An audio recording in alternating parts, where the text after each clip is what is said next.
It's time now for the best high school sports action from the WBCB Sports Network. Catch the best games from Bucks and Mercer County at WBCBsports.com and our Facebook page. Your home for high school sports is right here at WBCB 1490. Hello and welcome to West Jersey Football League Capital Division action here on WBCB, where today a pair of 1-1 teams do battle as the Hightstown Rams visit the Steinert Spartans. And a pleasant good morning to everyone. Alongside my broadcast partner, the Mercer County Hall of Famer Rich Fisher, I'm Jordan Hirsch. Fish, for these two squads, it's their Capital Division opener as Steinert looks to build on their momentum from a 17-13 victory over Cherry Hill West last week, a game that gave everybody a little better gauge on what Steinert football is expected to look like this season. Meanwhile, Hightstown, they've looked much improved for 7 of their 8 quarters they've played so far this season. Unfortunately for them, a meltdown in the 4th last week against Trenton led to their first loss. But now back in action, and they're looking to prove why they too could be one of the better teams in Mercer County. Yeah, I think this is going to be a close knockdown, drag-out battle today. I mean, I think when you talk to these coaches, the keys to this game, the key for Hightstown is they got to start finishing drives. They're moving the ball from 20 to 20, and then their drives are stalling. And Steinert, they've been hurting themselves with mistakes, turnovers and some special teams gaffes in their opener and some penalties in their last game. This is an interesting matchup because it's really strength against strength. Hightstown's only allowed 96.5 yards rushing in its first 2 games. Steinert's rushed for an average of 202 yards per game. Now, most of that comes from Isaac Pate, but quarterback John Lagore showed us last week he can take off and run when he has to. But Hightstown has been very good against the run, and they have a linebacker tandem of Adam Kozik and Sincere Courtier Ryans. They've combined for 33 tackles. They're a big reason for that run defense. Fullen says that Hightstown coach Ryan Fullen, he feels Pate is the best running back they've seen on tape so far this year. He knows how explosive he can be, and he likes the way Steinert uses their scheme to bust them loose. On the other side of the ball, Hightstown would like to get their running game going. They've passed for 284 yards with Ryan Walsh, but they've only rushed for 128 yards in 2 games. Malachi Platt picking up 106 of their yards. So, I think they want to really try to get something going. And then I'm jumping back and forth here. Then you look at Hightstown. We talked about their run defense. Their pass defense has been even better. They've only At this time, will you please rise as we respectfully honor America. They've been really good against the pass, and in 7 quarters they allowed 14 points. But as you mentioned, they gave up 26 against Notre Dame or Trenton in the 4th last week.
Today's game on the WBCB Sports Network is being brought to you by the Revere Restaurant, Team Toyota, the New Jersey Education Association, Friends of Flynn Stillwell 2025, Saul Funeral Home, Kessel Dermatology, Haldeman Ford, the Capital Health System, Greenstein, Meiswinkle, Lustenberg, Hamilton Township Education Association, Saul Funeral Homes, the Hyundai of Trenton, the Hamilton Township Division of Health, the Italian People's Bakery, the Trentonian, Chris Auto Body, and Simplicity Funeral Home.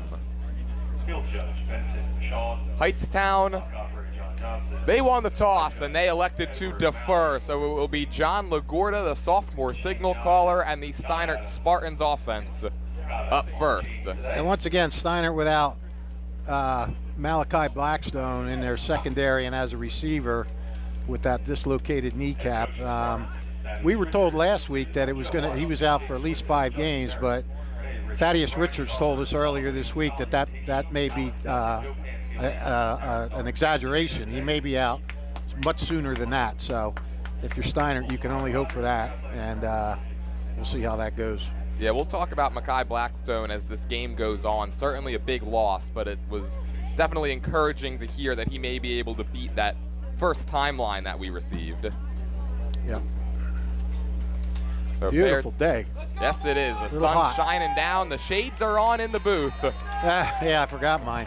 Avery Klingeman ready to send it deep. Isaac Pate back to receive for Steinert, and off we go on a rolling kick that's hit off the helmet of one of the upmen, and Steinert just falls on top of it inside the 30-yard line. Yeah, I gotta say, this is a big early season game for both of these teams. Like you mentioned, it's their capital opener, so you automatically have the intensity ratchets up a little bit more knowing it's a division game. And right now everybody's got a shot at the division. And this is a huge measuring stick, I think, for both teams. Here comes the Spartan offense. John LaGuardia so far this season, 15 of 27 for 159 yards. Still looking for his first passing touchdown of his varsity career. He's got 2 on the ground. First play from scrimmage, it starts with a throw to the outside, and that's brought in by Isaiah Pate. We'll be talking about his brother quite a bit, but Isaiah gets the first touch on offense, and quickly the Spartans move the chains. The 12-yard completion to the 40. Yeah, and you like to see that if you're Steinert. Get it out, get it to somebody besides, well, I can't say Pate, besides Isaac Pate. You get it to his brother, Isaiah Pate. Last week against Cherry Hill West, John LaGuardia, 6 of 13, 63 yards, 8 carries for 51. On 1st and 10, there's Isaac Pate for the first time, slipping his way between tackles and falling down at the 45. It's a gain of 5 for Isaac Pate, who has certainly played very well whenever he's taken on these Hightstown Rams. Last season, the Spartans got a 32-6 win, exactly 1 year ago today, in fact. Pate, 12 carries for 110 yards, and in 2 games against the Rams for his career, averaging 7.8 yards per carry. 2nd and 5, LaGuardia rolls, fires across his body, and it's too high. Yeah, he had him. Too high and a little too wide, I think. It was intended, I believe, for Isaiah Pate, and then Matt Gill, the tight end, had a chance at it. That will bring up 3rd down and 5. Yeah, those are plays you got to get. I mean, when you have the guy open, you got to complete those because, like I said, Hightstown's pretty good defending pass and run. Matt Gill, the tight end. So far in the young season, he's the leading receiver with 3 catches for 48 yards. Big 3rd down play for Steinert early. On 3rd and 5, LaGuardia rolls again across his body. It's tipped up in the air and incomplete. That should have been picked. Yeah, that was right in the numbers. Popped out. I think he was stunned that it came to him that quick. I didn't see it tipped. You said it was tipped? I don't think so. That was just right off the hands of Chiam Griffin, the sophomore. Oh, you meant tipped by the defense. Yeah. More like dropped by the defense. And so the Spartans forced a punt now on their opening drive. They did get a break there. Matt James will send it away. Matt James, we saw what a week he had last week. Oh. And not a good start to this week, though, as this one shanked. It just barely crosses the 50-yard line, and so good starting field position now for the Rams. Hightstown, led by one of two of the twin Walsh brothers on this team. Ryan Walsh so far this year, 29 of 55, 276 yards, no touchdowns through the air, and 2 interceptions. Last week against Trenton, 15 of 24, 143 yards, had a touchdown run. Well, you just never can tell, huh? James blasted 6 for over 40 yards average last week. Malachi Pratt gets blown up in the backfield on his first carry. Matt Gill, the linebacker, coming up from the second level to make that hit. That's what you talked about, right, Fish? Hightstown, they've got to get their running game going. Malachi Pratt is going to get the lion's share of the touches on the ground today.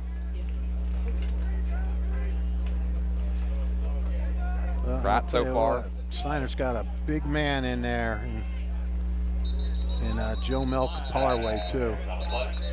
A flag that blows the second down play dead. Yeah, Joe Melk-Parway, not necessarily known for his getting to the quarterback ability, but he's great on the run defense. Yeah, and you know, and he's so good. He's so good in there that he takes up space and occupies blockers that, you know, that allows the linebackers to do some other things. Thaddeus Richards told us on the high school huddle on Thursday this week that it's being recruited by Rutgers and Michigan State, with Michigan State showing the most interest in Caparway. Yeah, here's Pratt, he's through the first level, there he goes. Malachi Pratt, we were talking about it. Hightstown had to get their running game going, and they answer. Oh, how about that? 6-0. There is a flag down. This might be coming back, however. Oh, boy. It's on the plus side of the 50. The Rams sideline has halted their celebration. It's kind of right around when he got to the outside and started to turn on the Jets. And, yeah, they're bringing this back. Wow. What a tough break for Hightstown. Face mask against the Rams. That's a 15-yard penalty that wipes away what would have been a 59-yard touchdown run by Malachi Pratt.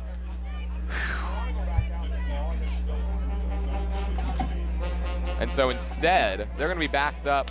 Let's see, it's from the spot of the foul.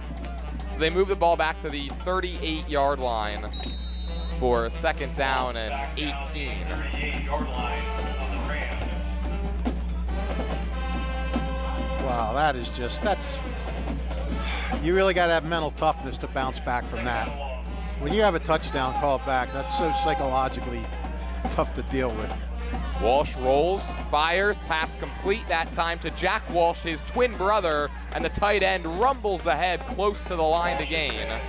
Going to be marked down about a yard short, but that Walsh to Walsh connection, we see it on display for the first time this morning. Yeah, and how about that? I'm just talking about how psychologically damaging that could be, and the Rams come right back with a 17-yard completion, 18-yard completion.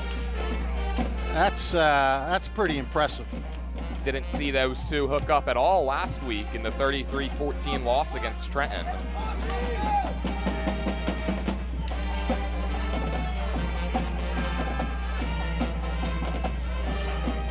For 3rd and 1, Walsh comes under center. They quarterback sneak him ahead, and he's got just enough to move the chains.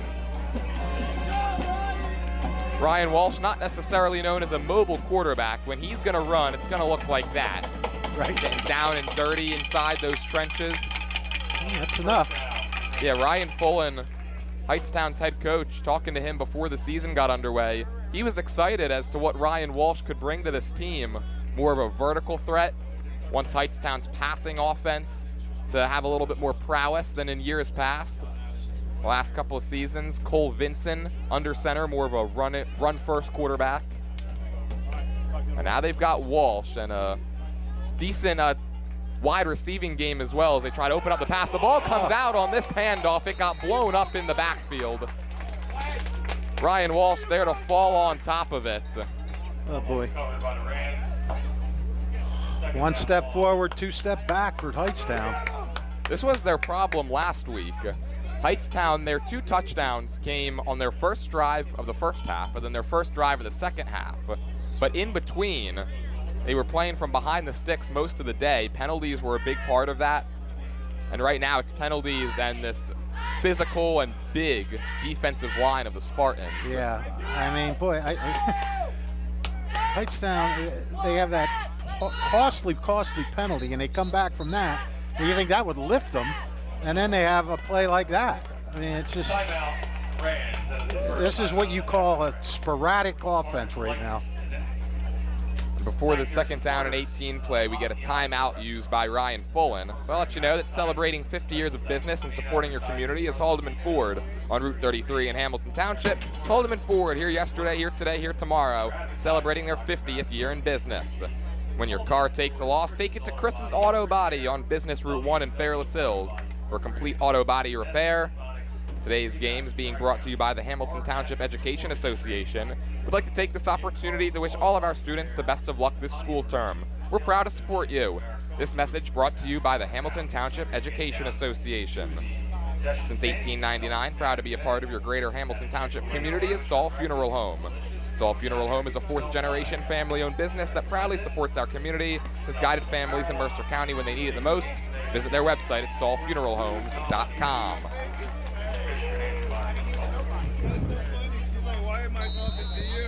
Jordan Hurst. Second down and 18. Walsh drops back, being pressured once again, and he's taken down. The defensive line wreaking havoc. Nathaniel Horchuk with the sack. Yeah. And Steinert just putting good pressure with that defensive line. Horchuk, just a sophomore on that D-line. Him and Gabe Payne-Bach will take a seat for this 3rd down and forever play. 3rd down and long for the Rams. 3rd and 23. The sack dropped him back 5 yards.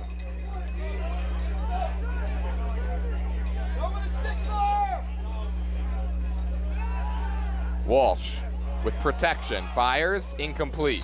Walsh is standing. In the area of Vashawn Jones, but it was well underneath where he was. And that'll bring up 4th down. And so that face mask penalty, Fish, proves to be the difference in that drive. It takes away the 59-yard touchdown run, and Hightstown unable to recover. Yeah, I mean, it looked like they were going to recover. They bounced back from it and got a 1st down. You know, they bounced back from their first mistake, but they could not bounce back from the second mistake of that bad, that lost on the running play. It's a wobbly punt off the right foot of Avery Klingeman.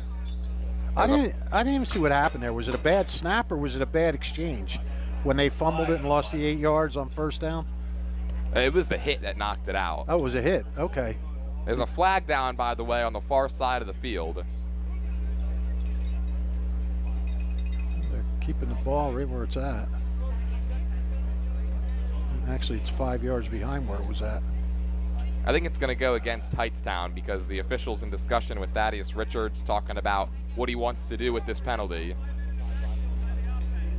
They had too many men in the backfield. And they say it will be, the yards will be added to the end of the kick. Okay. So we will not have to re-kick, and the Spartans offense will drop back out now for their 2nd drive. Well, where'd the kick go out? 1st down and 10 for your Spartans. Well, it's at the 42. They move it up now to the 47. Okay. All right, good. So, Fish, how about this? Last week, the Spartans in their 17-13 win against Cherry Hill West, that was their first game decided by 1 possession since November 8th, 2023. Wow. In a loss against Red Bank Regional, just their 2nd 1-score game since Thanksgiving of 2022, and their last 1-possession regular season win before last week came all the way back on September 9th, 2022 on the road against Allentown. My goodness, you certainly did do your homework, my friend, as always. The Spartans team that played 0 1-score games last season. Isaac Pate gets the handoff. He tries to finesse his way through that D line. Not much doing that time. Takes it to midfield for a pickup of 3. Can I ask you a question? Who fumbled that? You said it was a hit that caused the fumble. Who fumbled it? Was it? It was Pratt, the running back. It was Pratt, okay. They give Pate the extra yard, maybe the extra half a yard out to the 49.5-yard line. Second down and a short 7 for Steinert. Matt Gill, the tight end, goes in motion. Right back to Isaac Pate in the ground game. And he gets bottled up out to the 47-yard line. Give him 2 more yards. Ooh, it is hot. Are you hot? The sun's beating down, that's for sure. Blasting right on us. Well, speaking of blasting, Isaac Pate last week didn't really come unglued for the first little bit of that game against Cherry Hill West. What got him going was his 49-yard touchdown run towards the end of the second quarter. Yeah, once that happened. Yeah, Pate's a guy that could be looking for a good portion of time that he's not going to get going, and then just like that, bang, and he's in the end zone. Here's Pate again, taking it to the outside. Here he goes. Isaac Pate down the sideline on cue. He is just a bit short. They mark him out at the 4-yard line. Wow. Well, that's a 42-yard run for Isaac Pate. And this drive is starting to become a microcosm of his season. Chip away, and then hit you for the big one. It just makes it look so easy. I mean, you know, you saw him heading for the corner, and then he just turned on a dime, and then boom, off he went. 43-yard pickup.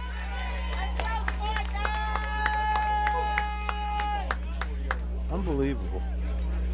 And now the Spartans looking to pay this drive off in an end zone trip.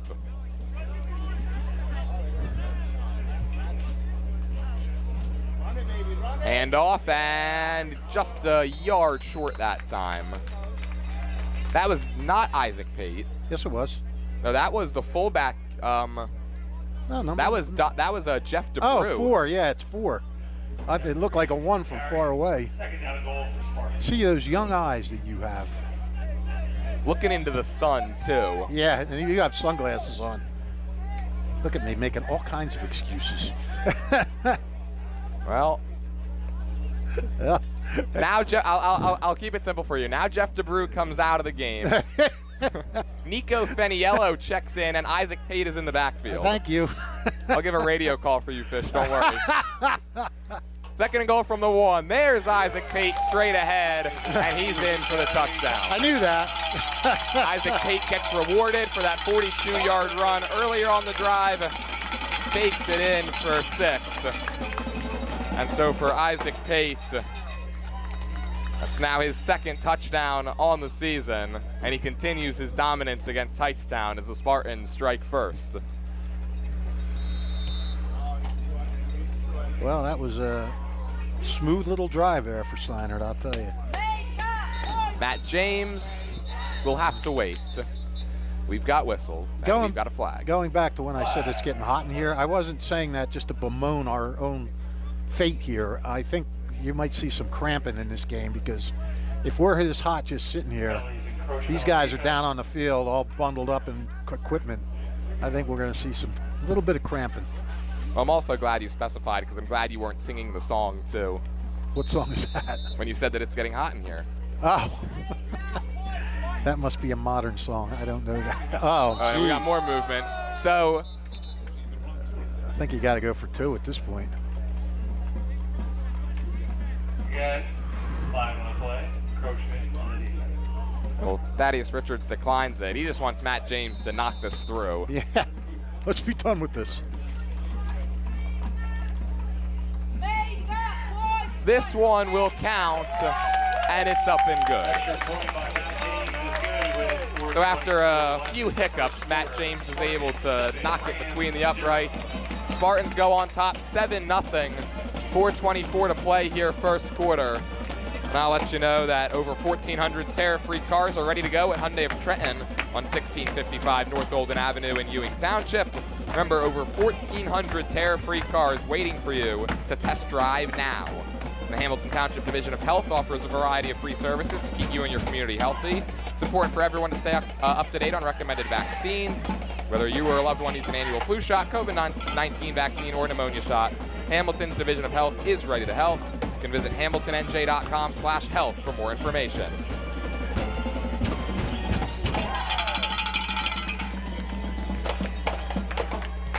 So far, Fish, the battle of Steinert's rushing attack against the Rams' rush defense. Right.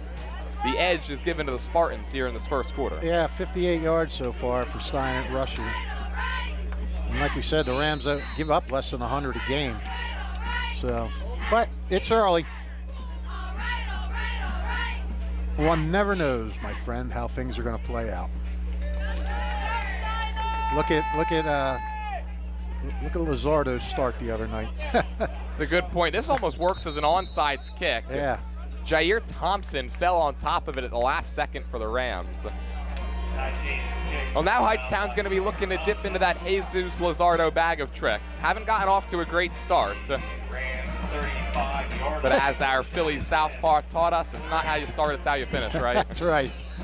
It's one of the most amazing pitching performances I've ever seen, only because it's such a bad start, such a phenomenal ending. But back to football. 1st and 10, Hightstown. This drive begins from their own 35, trailing for the first time.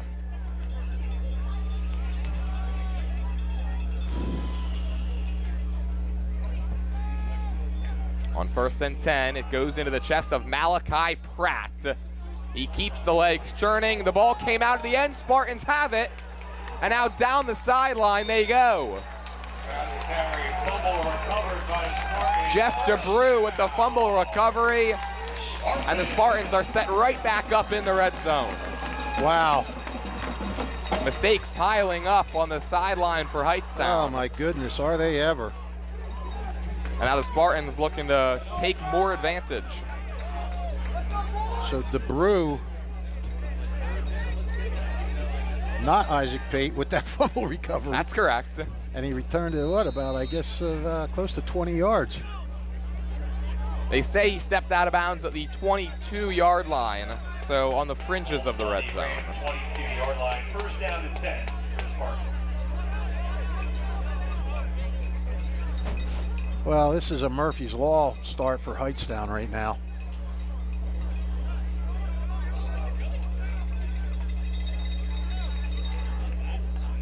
First and 10, and we've got another encroachment call. Wow. That was Sincere Ryans, who came off the edge far too early. The Rams look a little too jumpy here to start. Very unorganized, very sloppy. So now 1st and 5. Now they're in the red zone on the 17. Matt Gill goes in motion. 4 penalty. There's Isaac Pate ducking underneath one man and then getting driven back after a gain of a yard. That looked more like Hightstown's run defense. 2nd down. Everybody pinched in. There was no room to get through. It's a very big, threatening defensive line anchored by the 6'1", 290-pound senior Aaron Achempong. The Gallardo brothers, Andres and Sebastian, also in there on the interior.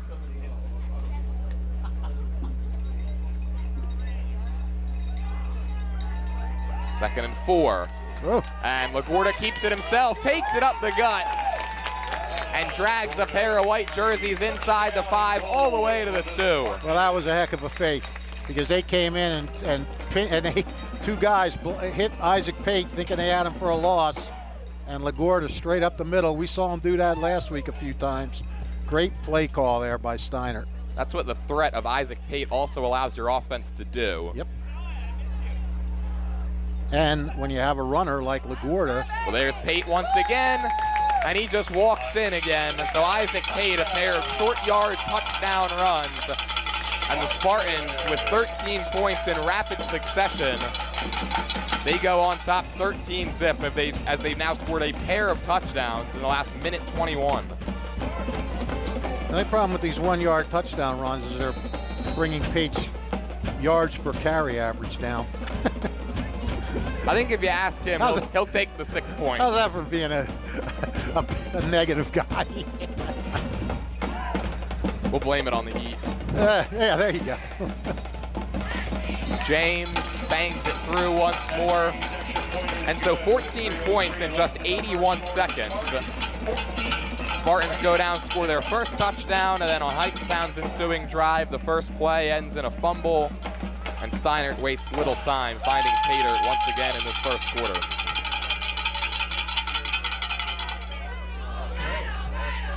Well, you know, Steinert's gotten some breaks. It's one thing to get breaks. It's another thing to capitalize on them.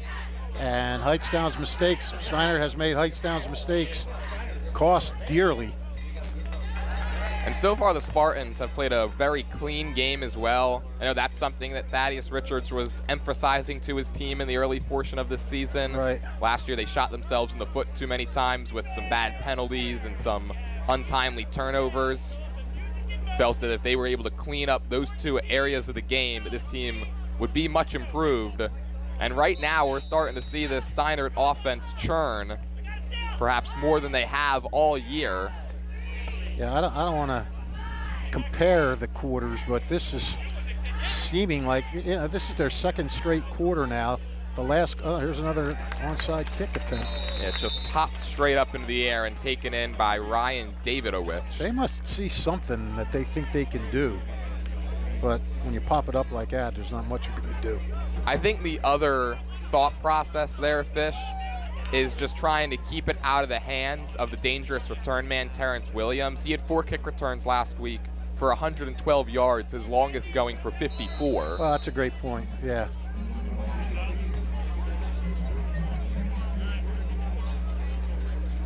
What that does, though, is it sets Hightstown up with a short field starting from their own 45.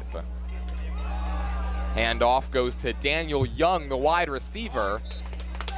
And he's swallowed up by that defensive line after a pickup of 2. Nathaniel Horchuk with the tackle. And Young is a pretty good receiver. He's got over 100 yards in receptions this year, so they're going to have to watch him out in coverage as well.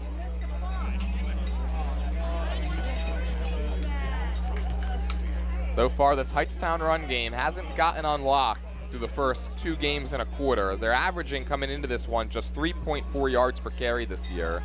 It was a struggle for them as well last season, 3.9 yards per carry, even with a mobile quarterback.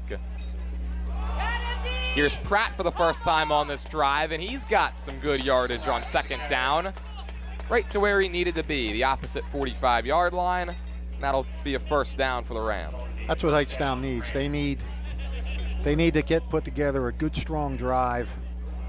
You know, run the ball a little bit, get a little physical. And don't make mistakes. So far, Malachi Pratt has done a nice job handling the football.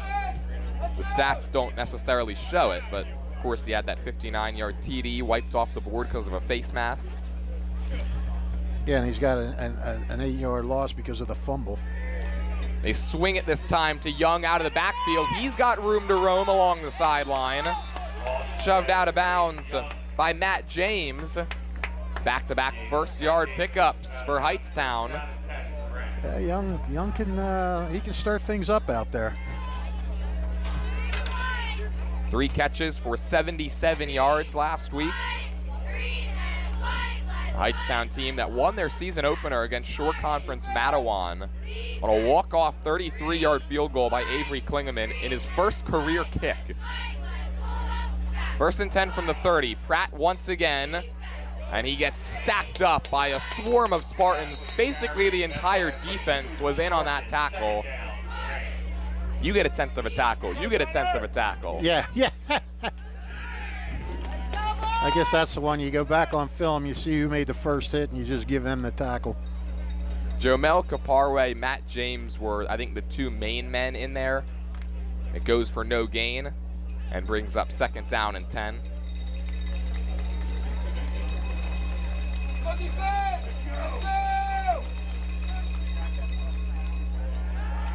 Walsh rolling, fires, and that's hauled in again by Young. And again, he's got just enough. That's a 10-yard pass from Walsh to Young. He's starting to find his favorite target here in the first quarter. Yeah, and just with little out passes, they're playing them a little soft, and they're taking advantage of it. Man, they mark him about a half an inch short. Yep. That marker, the third down marker and the line to gain are almost parallel with one another. No surprises, Walsh. Quarterback sneaks it ahead. He kind of just falls. If he was able to extend the football enough, he should have the first down. And he does. That's kind of all he needed to do. Yeah, it shows you how close they were, right? Walsh, he just essentially fell and stuck his arms out. And he got the 20-yard line. And so now the Rams, they can run one more play if they so choose before the end of this quarter.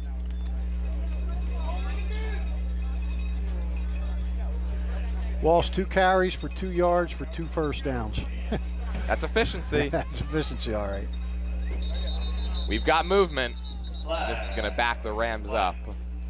That entire offensive line seemed to shift too early. Well, here they go again. I mean, they're at the, like Ryan Foulin said, 20-20, we're good. Now they get to the 20 and a penalty. Backs them up to the 25-yard line. That's 5 flags for 35 yards on Hightstown. It was their problem on offense last week, and so you know that during practice throughout the week preparing for this game, that was something they were focusing on. The Rams have come out and it's just too much laundry on this field and so the far. clock has run out. So that'll do it for the first quarter. 12 minutes down, 36 to go. Spartans on top, 14-0, but the Rams are driving here on WBCB. I'll let you know this game is being brought to you in part by the Italian People's Bakery. They're proud to support high school sports in the WBCB Sports Network. Visit them at their signature location, 63 Butler Street, for the finest rolls, deli meats, and pastries. Drive by to smell that homemade bread made daily or have them cater your next party or affair. Visit them once again, 63 Butler Street in Chambersburg. Don't forget, if you miss any of today's action, you can read all about it in tomorrow's edition of the Trentonian. For your complete local and national news 7 days a week, it's the Trentonian, or online at trentonian.com. The only newspaper serving Bucks, Burlington, and Mercer County 7 days a week. It's the Trentonian. Chris's Auto Body hopes you're enjoying today's game. Chris's Auto Body is 20 short minutes away from Hamilton Township and Fairless Hills. Chris's Auto Body is family owned and operated by Hamiltonians that have been in business for over 60 years. They've got 3 locations: Business Route 1 in Fairless Hills, also in Lambertville and in New Hope.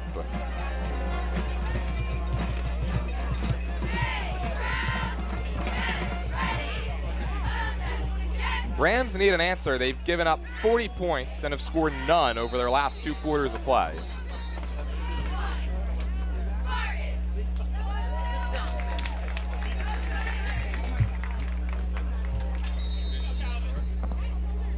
Let's see. They look for Young again here on first down. I formation, play action. Walsh in trouble, and he's brought to the ground. Jeff DeBrew and Nathaniel Horchuk again, who's wreaking havoc. The sophomore Horchuk goes down after the play. I think Gabe Benapak was in on that too. Well, Horchuk, he's now on his back, so we'll step aside. 15 seconds gone, second quarter. Spartans on top, 14-0. Capital Health's primary care network continues to grow, bringing its extensive option of locations to your neighborhood.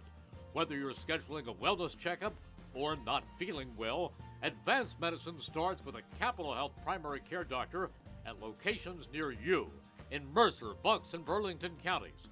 To find a Capital Health primary care location that's convenient for you, visit capitalmedicalgroup.org. That's capitalmedicalgroup.org.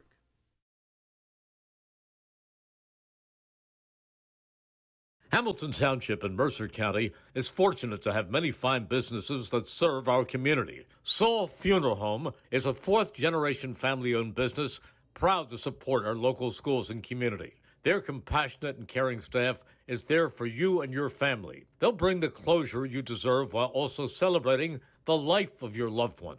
Visit their website at saulfuneralhomes.com. That's saulfuneralhomes.com. Saul Funeral Home at 3795 Nottingham Way. Back here from Steinert, Nathaniel Horchuk, good to see him get up and walk off after him and Jeff DeBrew combined for that sack. Hightstown lost 7 yards on that play, and when your car takes a loss, you can take it to Chris's Auto Body on Business Route 1 in Fairless Hills. Second and long, quick throw. There's Young once again, trying to break a tackle, and to no avail. third down and long. Anthony Maureen, the sophomore, finished him off. Maureen in on the tackle. Well, they worked that play a couple times for some good gains. Steinert starting to defending it a little better there. A lot better, I should say. And now third and forever. And we haven't really seen any of the other wide receivers get involved. It's been Daniel Young.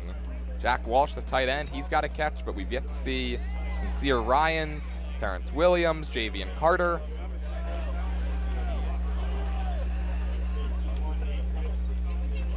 Third and 21. Walsh taking a shot and incomplete. Walsh's pass incomplete. It was in the direction of Vashawn Jones. Matt James was there in coverage. Yep. And now fourth and long. Well, you got to go for it. Yeah, pretty much no man's land here on the Steinert 32-yard line. And if you're Hightstown, you got to get something going. The marker's all the way down to the 10, so it's fourth and 22, and this is probably just going to be a Hail Mary. Here the Spartans just protect that first down marker. Yeah, never know, maybe a little screen. Try to wreak a little havoc. Walsh Nope, you're being right. Hail flushed Mary. over the middle. That's Look at Jack that. Walsh, first down, touchdown. On fourth and 22, the Rams convert, and the twin brothers hook up for their first touchdown of the year. Wow. Holy cow, that doesn't give your team a lift. My goodness. Ryan Walsh's first passing TD, Jack Walsh's first receiving TD. Yep, Walsh got open over the middle, little cutting across the middle, and his brother hit him in stride.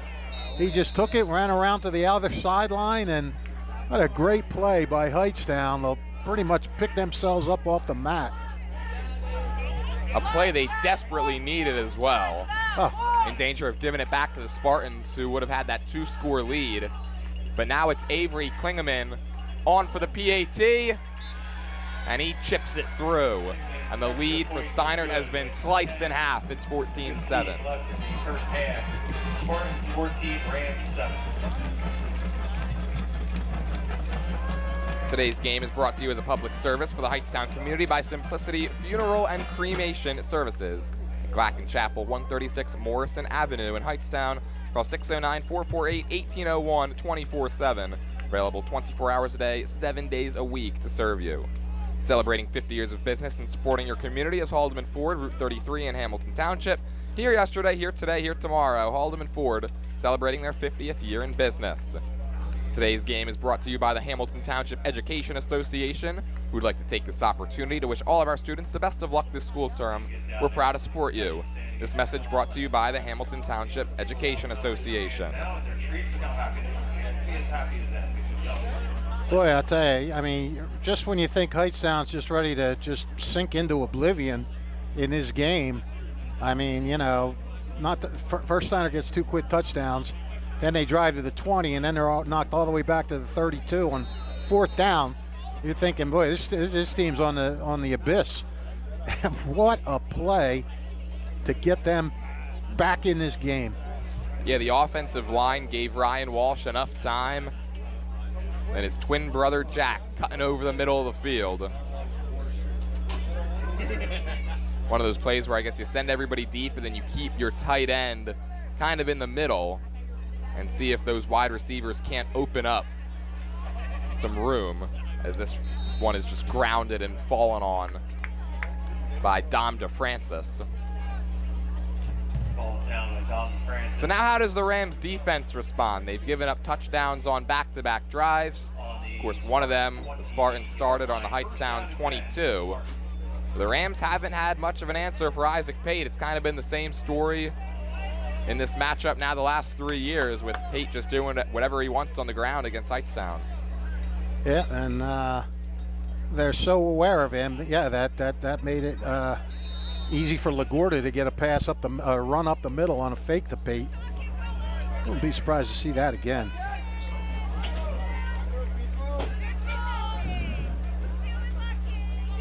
Well, we got a ball game again, pal. It's the game of the week, as you called it on Friday Night Hype, so I would hope so. First and 10, handoff and nothing. That was a big hit delivered by Jair Thompson. And who was that? Second down. Looks like that was... it says number 20, but Yeah, we don't have a 20. we don't have a 20. Sting, who's number 20? Thanks. J.J. Bucanico. Well, he gets no gain on that rush, so now we've got a false start. Flag. Play. Okay, they have him as 22 on the roster, so False start against the Spartans. Well, Fish, while Steinert backs up here 5 yards, how about this stat as well? So last time these two teams met this state last year in the 32-6 win for Steinert, Spartans outgained Hightstown in that game. It was 416 to 107. wow. I'm gonna finish this up after this play because there's more to that. Alrighty. 2nd and 15, play action. LaGuardia going deep, down the sideline and incomplete. That was really good coverage too by, Third down. who was that, Javian Carter? Yeah, Carter with the coverage on Ben Nitty. So 416 total yards in this matchup last season. They had 211 through the air, which is the most since the Central Jersey Group 3 tournament in 2017, and then 205 on the ground. And it was the first time in the NJ.com era, which goes back to 2010, that the Spartans had at least 200 yards through the air and on the ground. We've got whistles and another false start. Flag.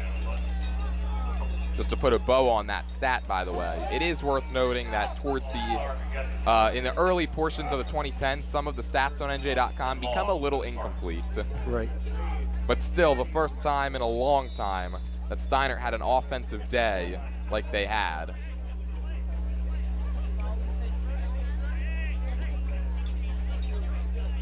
The ground game so far has been trying to replicate that performance. And LaGuardia is going to keep it here, and I think he just stumbled. Yeah, he did. Gordo with the carry. And so that'll be a quick 3 and out. And thanks to a couple of penalties, the Hightstown Rams defense holds, and now they're going to get the ball back with an opportunity to even the score.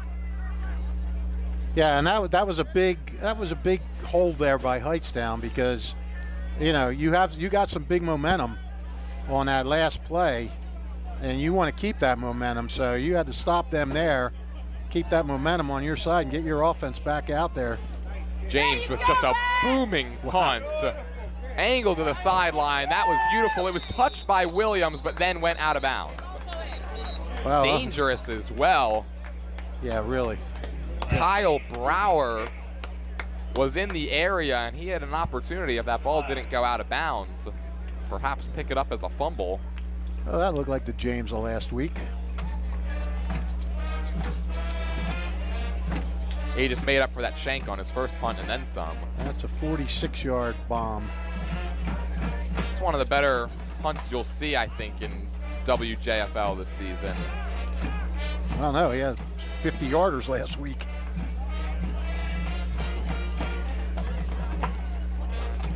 Well, that'll get that 8.0 yards per punt average up.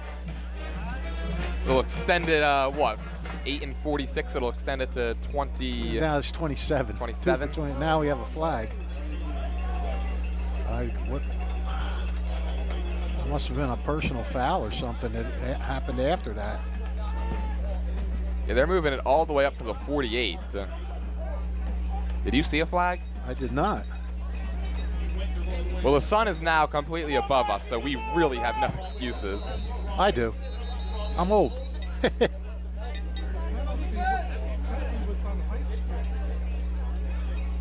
We have Steinert people in front of us saying the penalty was on Hightstown. And Thaddeus Richards is asking the same thing, wanting to know personal foul face mask on Steinert is what he's being told. Just all sorts of confusion. Thad just sort of waved his hand in disgust. Wonder if the official maybe pointed the wrong way initially, Could be. and that's what threw him off. It's been known to happen. Now Steinert's starting to creak a little bit here. 3 penalties for 25 yards in the last minute or so. Ooh, Pratt went the wrong way, and that play was doomed from the start. Walsh went to hand it off, and Malachi Pratt was on the other side of him. Walsh is the keeper. Second down, Rams. Pratt got back to the line of scrimmage to bring up second down and 10. And Malachi Pratt will get a breather over on the sideline. Well, so far, we've had a few twists and turns in this game, my friend. Come on, boys. Get a push here, let's go. Let's go, D. Hold that line, Second and 10. Hold that line. And straight ahead into the teeth of that defensive line. That's a nice looking run on second down. Very much by so. Sincere Ryans. Ryan to the carry. It's an 9-yard pickup. Down and 1 to the Rams. Crossing midfield to the 43.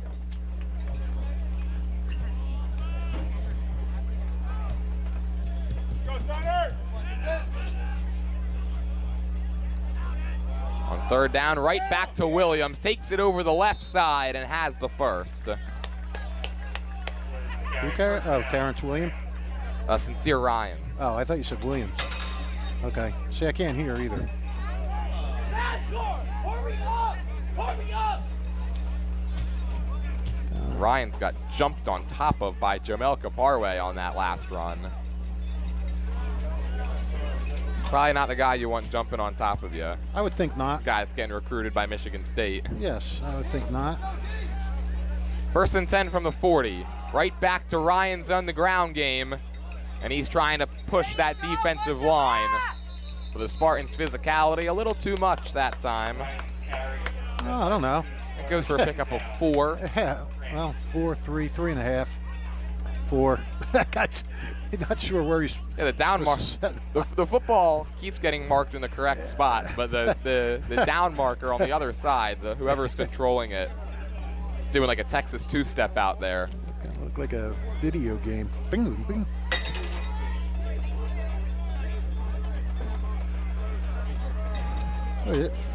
I'll tell you, momentum is an amazing thing. Second and 6. That's Ryans again, and he's dropped for a loss. Tackle in the backfield.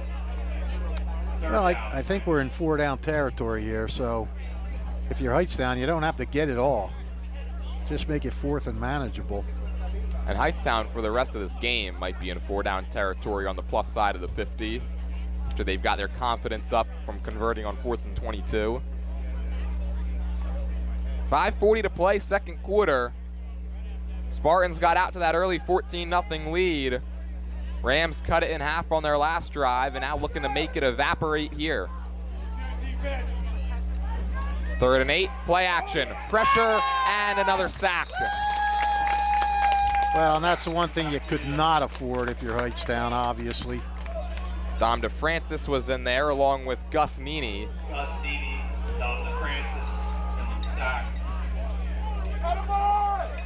The Spartan defensive line, wreaking havoc in the pass game, came into this game with only 2 total sacks. 3 today. Tom DeFrancis is having a good year. Leads Steinert in tackles. He's one of the multi-sport athletes on this Spartan squad as well. Yeah, so Klingeman with a high lofting punt, and it's out of bounds around the 25. Punt goes out of bounds.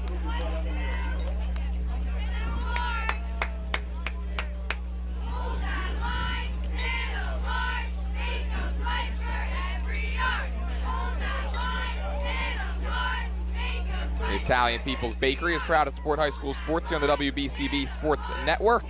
Visit their signature location, 63 Butler Street. The finest rolls, deli meats, and pastries. You can drive by to smell that homemade bread made daily. The Italian People's Bakery, located at 63 Butler Street in Chambersburg. The Hamilton Township Division of Health offers a variety of free services to keep you and your community healthy. It's important for everyone to stay up to date on recommended vaccines. Whether you or a loved one needs an annual flu shot, COVID-19 vaccine, or pneumonia shot, Hamilton's Division of Health is ready to help. So after a penalty on the punt, Yeah, we'll retry it. We got a 4th and 18 now at the 50, or the 49, excuse me. It's a high snap and nearly blocked. End over end. Look out. It, it hit someone. If it hit a Spartan, it's a fumble.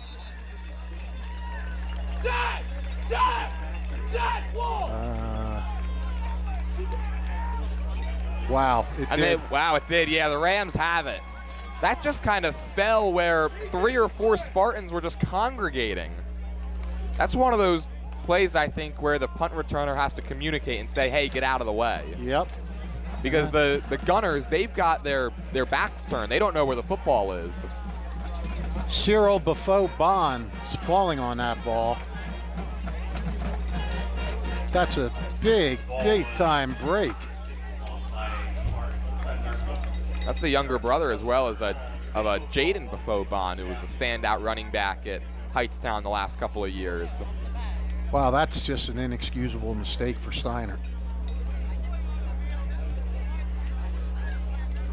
We saw that the Spartans, they took advantage of Hightstown mistakes in that first quarter, and now the Rams have an opportunity to give Steinert a taste of their own medicine. They sure do. First down and 10 for the Rams on the Spartan 30-yard line. Well, this is where Steinert's defense has to sort of make a statement, like, all right, we're not going to let this thing get away from us here. Handoff, it's Daniel Young skirting his way to the outside and then brought down after a pickup of 2 yards. Boy, you just, there's starting to become a lot of mistakes in this game for both sides.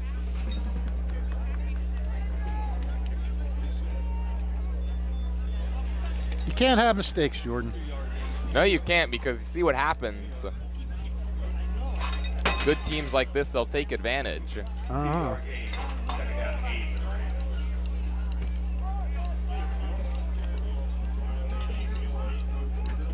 Second and 8, here comes pressure. Quick throw, and too low in the direction of Vashawn Jones again. Jeff DeBrew in coverage. Spartans brought a blitz off the edge. Maybe sped up the internal clock of Ryan Walsh and forced him into that incompletion. Ah, the old internal clock. We've all got it. Yeah, we do. Some go slower than others. Ryan Walsh's was too fast that time. Mine's usually computing when last call is going to be.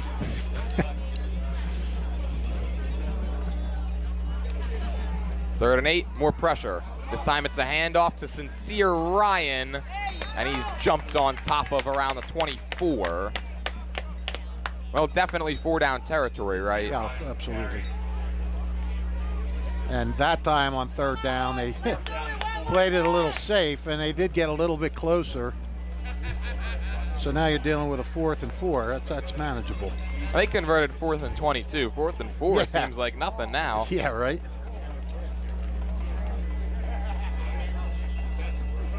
Do you try to get it on the ground, or do you try to go over the top, maybe surprise Steinert? Instead of thinking you're just going to go for the 1st down, go for it all. They've already got 1 TD on a 4th down. Oh, they are going Walsh to do that. being chased, fires, and it's complete to Jack Walsh again. And you got the 1st down. He's finding old reliable, his twin. Yeah. On both 4th down plays, Hightstown into the red zone, they move the chains. First down, Rams. And a little 6-yard pickup.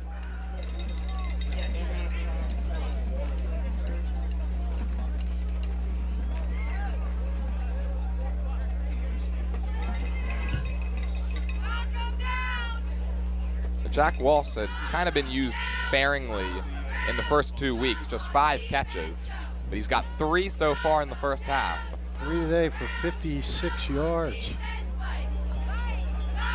I haven't seen Malachi Pratt since he went the wrong way on one of those handoffs. Again, it's Sincere Ryan.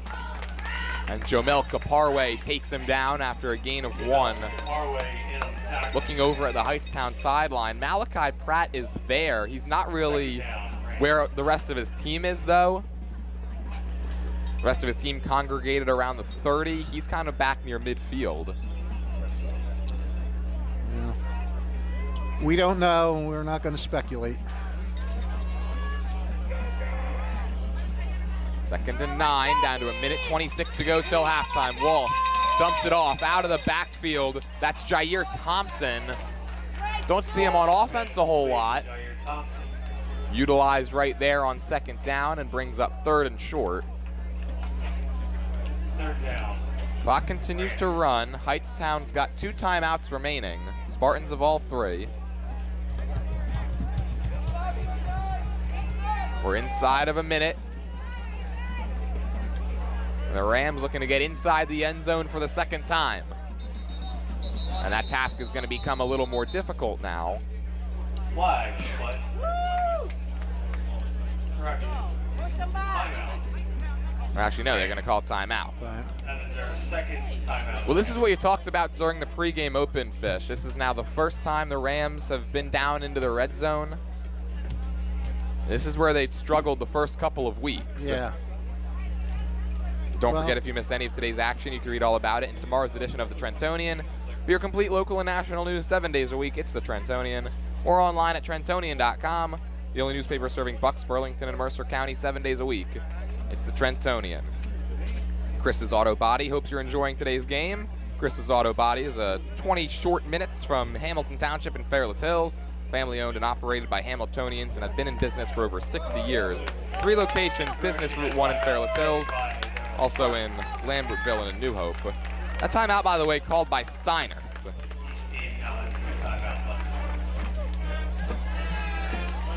The Rams looking to pay off this red zone trip in 6. Something that hasn't happened all too often so far this year.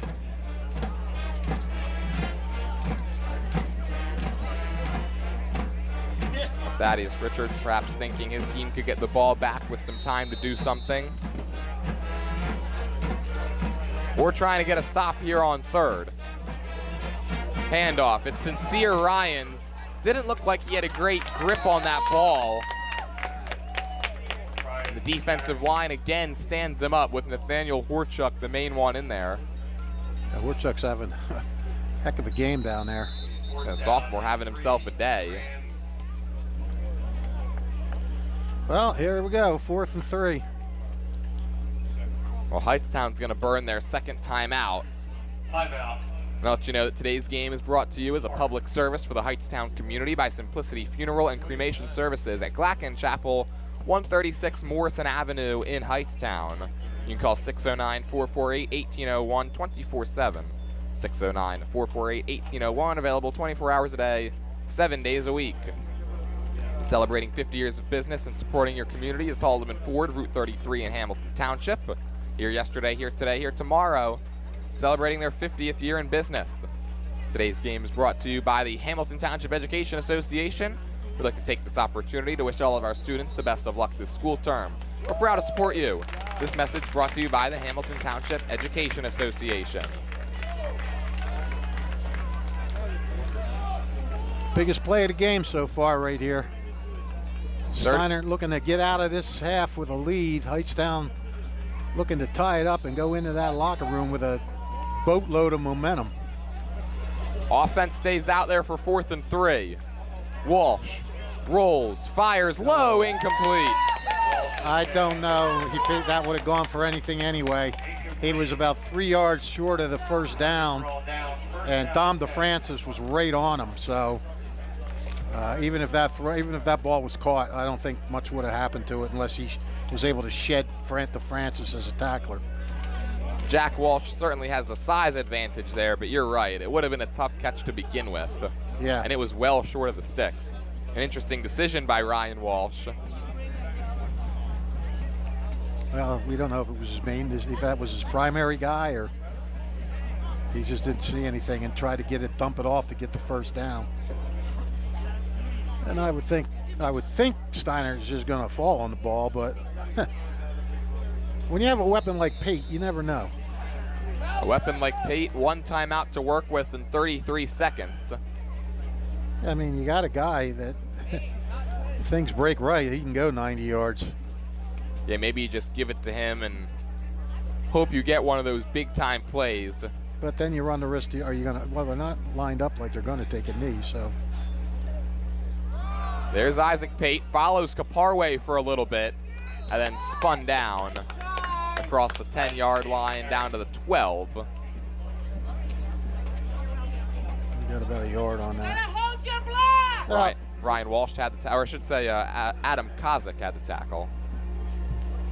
Important thing there is just not to fumble. Yeah, and the Spartans are just going to let this they're clock gonna let it run out. So Steinert, they will take a 14-7 lead into the break. Hightstown will receive the second half kickoff. We'll step aside, but do not go anywhere. The fish stats and Rich Fisher's recap of some of the other action around Mercer County from yesterday. And the 12th man TD Club Players of the Week. That's right. And you're not going to want to miss any of it because there's a Steinert Spartan who's going to get honored. There was certainly some very interesting scores around the league last night. And the stats as well, all coming for you next. The halftime show, 14-7, Spartans on top, 24 minutes down, 24 to go. Back after this on WB. Kessel Dermatology offers great cosmetic dermatology featuring the latest technology in cosmetics, including Morpheus 8 for skin tightening and scars, ultraviolet A and B light treatment for psoriasis, eczema, and itching. Kessel Dermatology now offers Genesis and XLV laser treatments for wrinkles, facial discoloration, scars, and hair removal. Kessel Dermatology provides Botox and fillers. Take care of your skin. Schedule an appointment with Kessel Dermatology.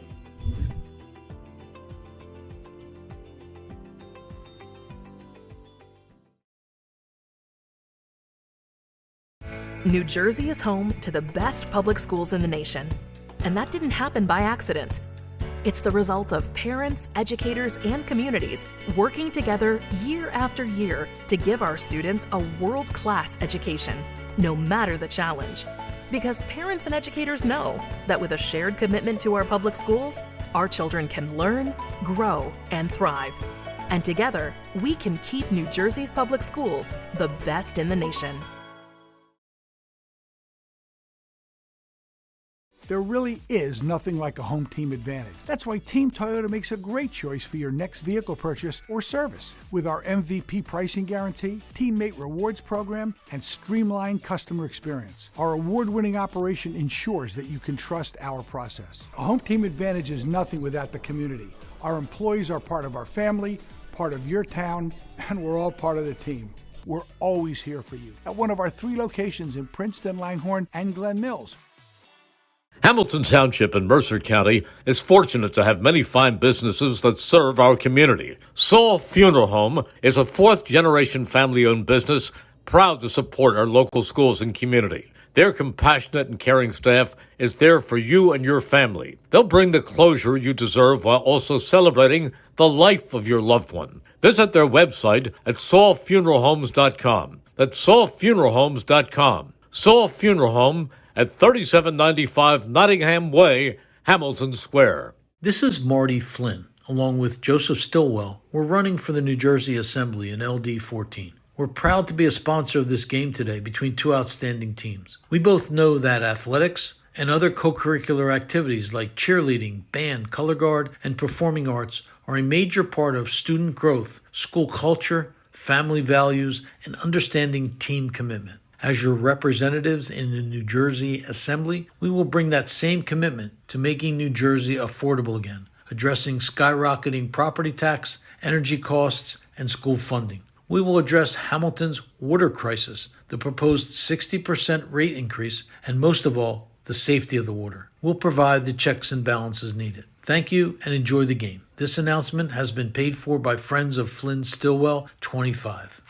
28 years of one-party rule in East Windsor is enough. It's time for a change. It's time for Barry Greenstein, David Meiswinkle, and Anna Lustenberg for East Windsor Township Council. It's time to embrace change after 28 years. It's time to bring new ideas to make East Windsor safe, to cut down on the recent wave of home robberies and auto theft. It's time to work with our police department to put more manpower at night when these crimes are occurring. hurry. It's time to let Barry Greenstein, David Meiswinkle, and Anna Lustenberg bring transparency and fiscal responsibility to East Windsor Township Council. After 28 years, it's time. Preceding paid for by Greenstein, Meiswinkle, and Lustenberg for East Windsor Township Council.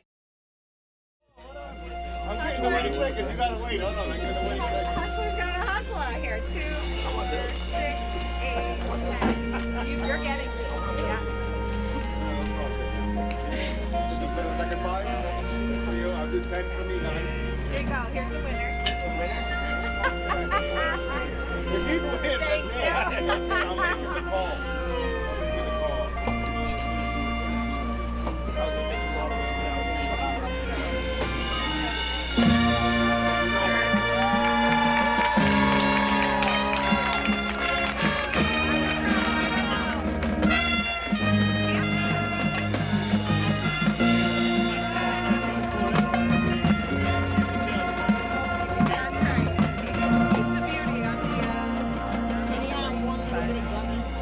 At this time, we ask that everyone please rise and remove your hats as we honor America with the playing of our national anthem.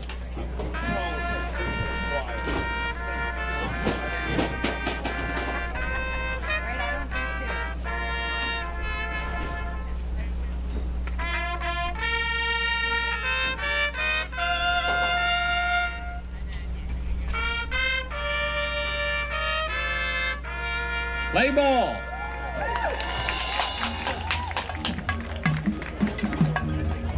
Play ball. Let's welcome to the field Steinert Spartans.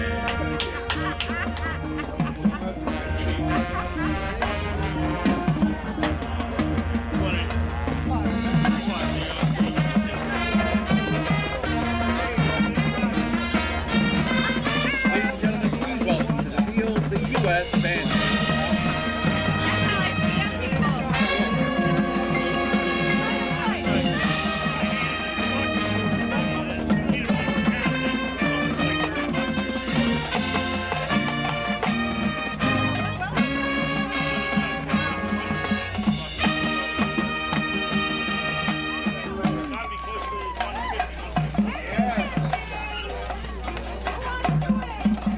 Here comes the first pitch, and it's a swing and a miss. Strike one.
Ladies and gentlemen, it's time for the seventh inning stretch. Please stand up, stretch, and sing along with our rendition of Take Me Out to the Ball Game.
Ladies and gentlemen, to get ready for the second half of Spartan football, the band will play the fight song.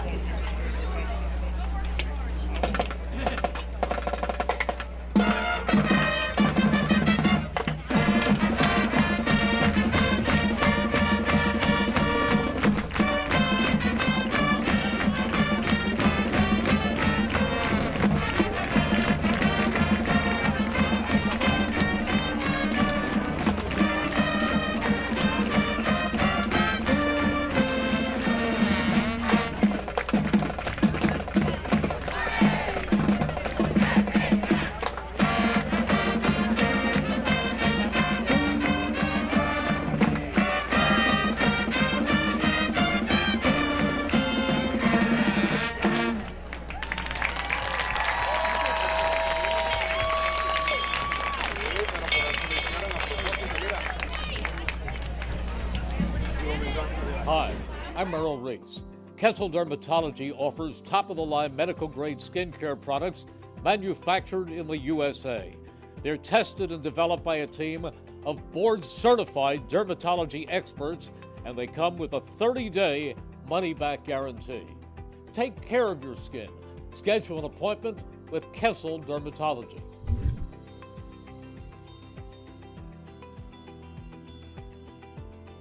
Hi, Merrill Reese reminding you to come back home to traditional Italian cuisine at the Revere Restaurant, 802 River Road in Ewing Township. You'll always feel welcome at the Revere. It's like stepping back in time where you'll feel like you're dining in South Philly or New York's Little Italy. Start your meal with complimentary Hoboken bread. Choose from a menu featuring fresh seafood dishes, succulent steaks and chops, or homemade pasta dishes. You can even eat at the bar. The Revere is open 7 days for lunch and dinner. Private room available for special affairs, plus catering. For reservations, call 609-882-6365. That's 609-882-6365. Come home to traditional Italian cuisine. The Revere Restaurant, 802 River Road, Ewing Township.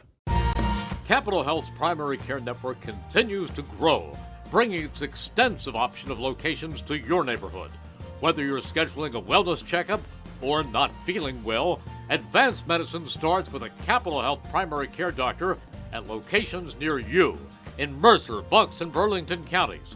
To find a Capital Health primary care location that's convenient for you, visit capitalmedicalgroup.org. That's capitalmedicalgroup.org. Oh, I thought you were throwing it back to me. Hi, we are back at Steinert High School, and Spartans holding a 14-7 lead right now. And fine job by the Spartan band. And we are going to run through the stats here. Then we're going to give you last night's results, and then we will give you the 12th man TD Club Players of the Week. And now I'm fumbling through to find my stats, so hold on a second. Where the heck did I put them?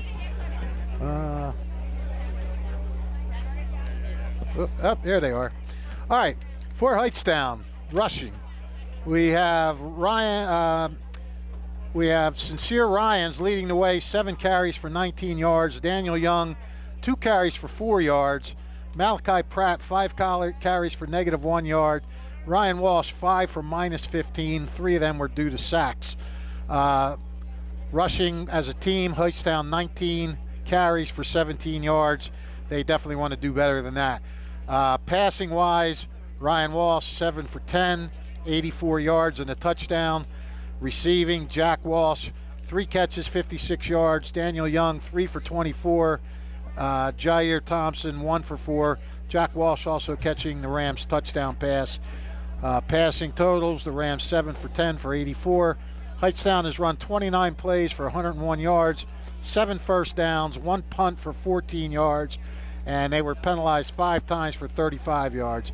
For Steinert, Isaac Pate, 8 rushes for 58 yards and 2 touchdowns. John Lagorda, 2 carries for 18 yards. Jeff DeBrew, 1 carry for 3 yards. The Spartans, as a team, 11 carries for 79 yards. Passing, Lagorda, 1 for 3 for 12 yards. Isaiah Pate had that reception for 12 yards. Team, obviously, 1 for 3 for 12 yards. Steiner has run 12 plays for 91 yards. So they've run, Hightstown's run almost over twice as many plays, has 10 more offensive yards, but is trailing 14-7. Steiner only had the ball really for 1 series in that second quarter. They got it back for one play at the end of the quarter, but Hightstown dominated the possession, and yet they could not get that tying touchdown. All right, let's run through last night's scores in what the highlight game of the night was. Hopewell took a 34-14. Hopewell Valley, they rolled to a 34-7 lead, cruised with 34-14 victory over Notre Dame. Ethan Valenza continues to turn heads after just 2 games. The junior running back rushed for 156 yards and a TD. He now has 464 yards and 5 touchdowns in 2 varsity games. Bulldogs have won 2 straight after an overtime loss to Montgomery. The Irish have dropped to 0-3. Valenza and the Bulldogs offensive line led a ground game that produced 263 yards and TD runs by Grayson Vlasic and Lucas Hemmer. Hemmer ran for 68 yards while Vlasic threw a TD pass to Mike Whitlock. Jude Berman continues to be a weapon of all sorts, score in different ways. He scored on a 95-yard kickoff return to start the second half.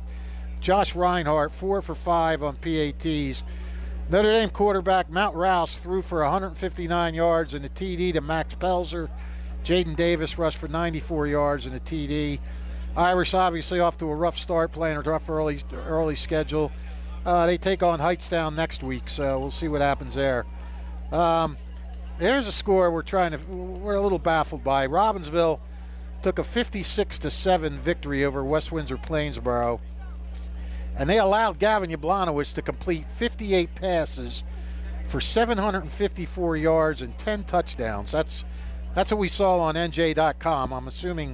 I'm guessing that's correct, and I'm guessing they might be some kind of Mercer County records. Just wondering why Robbinsville would keep throwing with the game well in hand.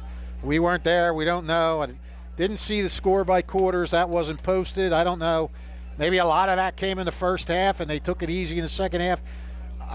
I don't want to speculate, but I don't know. It's I don't know, Jordan. What do you think of something like that?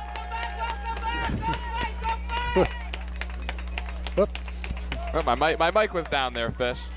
I don't know. You're right. You can't really speculate. I think you look at it in the box score and 754 yards, it kind of makes your eyes pop a little bit.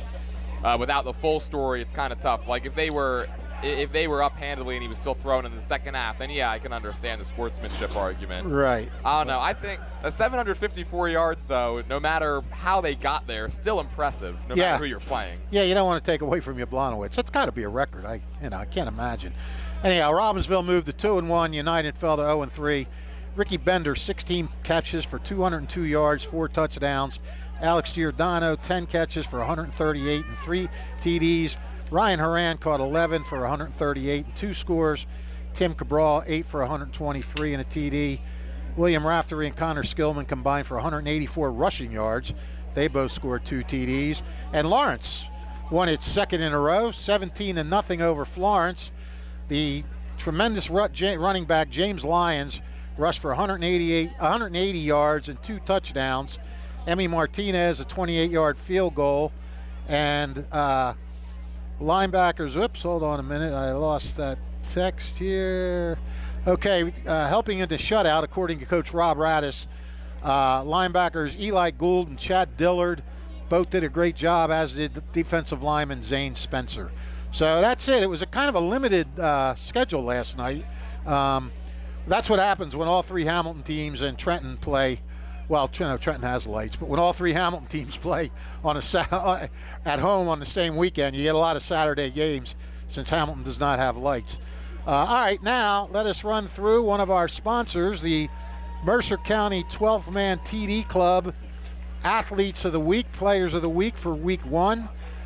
We'll start with the co-offensive back of the week, Nick Diamond of the Hun School. 20 carries for 181 yards and a touchdown, 2 catches for 103 yards and 2 touchdowns against Archbishop Spalding, which is the number 2 ranked team from Maryland and number 28th ranked in the nation. Diamond, a senior running back. Co-offensive back of the week, Ethan Valenza of Hopewell. We just talked about him. Just a junior, 16 carries for 303 yards and 4 TDs. Offensive lineman of the week, Julian Sandy, a junior center at the Petty School. He anchored the OL and led the offense to 540 yards, 275 passing, 265 rushing. How's that for balance against Immaculata? D lineman of the week, Ben Caplepo, Trenton Central, junior defensive lineman. Ben had 5 tackles, 2 tackles for loss, 2 sacks in Trenton's 33-14 win against Hightstown. Defensive back of the week, Lawrence junior DB, Christian Parsons. 3 interceptions, 3 tackles, and a tackle for loss in a win over Mapleshade. And special teams player of the week, we're watching him here today, Matt James of Steinert, the senior punter kicker. Matt converted both his extra points, a 29-yard field goal, 6 punts for a 43-yard average. Steinert 17-13 win over Cherry Hill. We thank our sponsor, the Mercer County 12th Man TD Club, which does a wonderful job in recognizing the players in the Mercer County and has been doing so since the mid-'80s. Just a great organization, and we're happy to have them as one of our sponsors. And that is it, Jordan, for the Fish halftime show. Oh, Fish, speaking of wonderful jobs, great job hosting right there, too. Thank you. Thank you, my friend. Take that as a compliment coming for you. Well, 14-7 is your score here in Hamilton. Steinert on top. Hightstown gets the ball to begin the 3rd quarter. We'll have that for you next here on WBCB. New Jersey is home to the best public schools in the nation. And that didn't happen by accident. It's the result of parents, educators, and communities working together year after year to give our students a world-class education, no matter the challenge.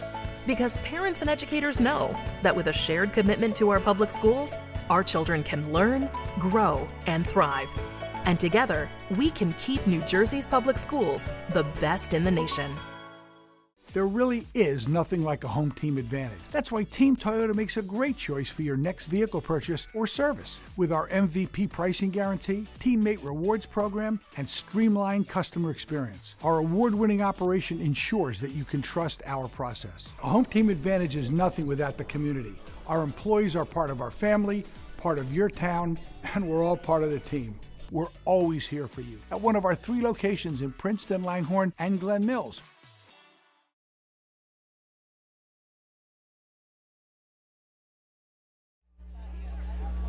Back here from Steinert High School, second half of action about set to get underway.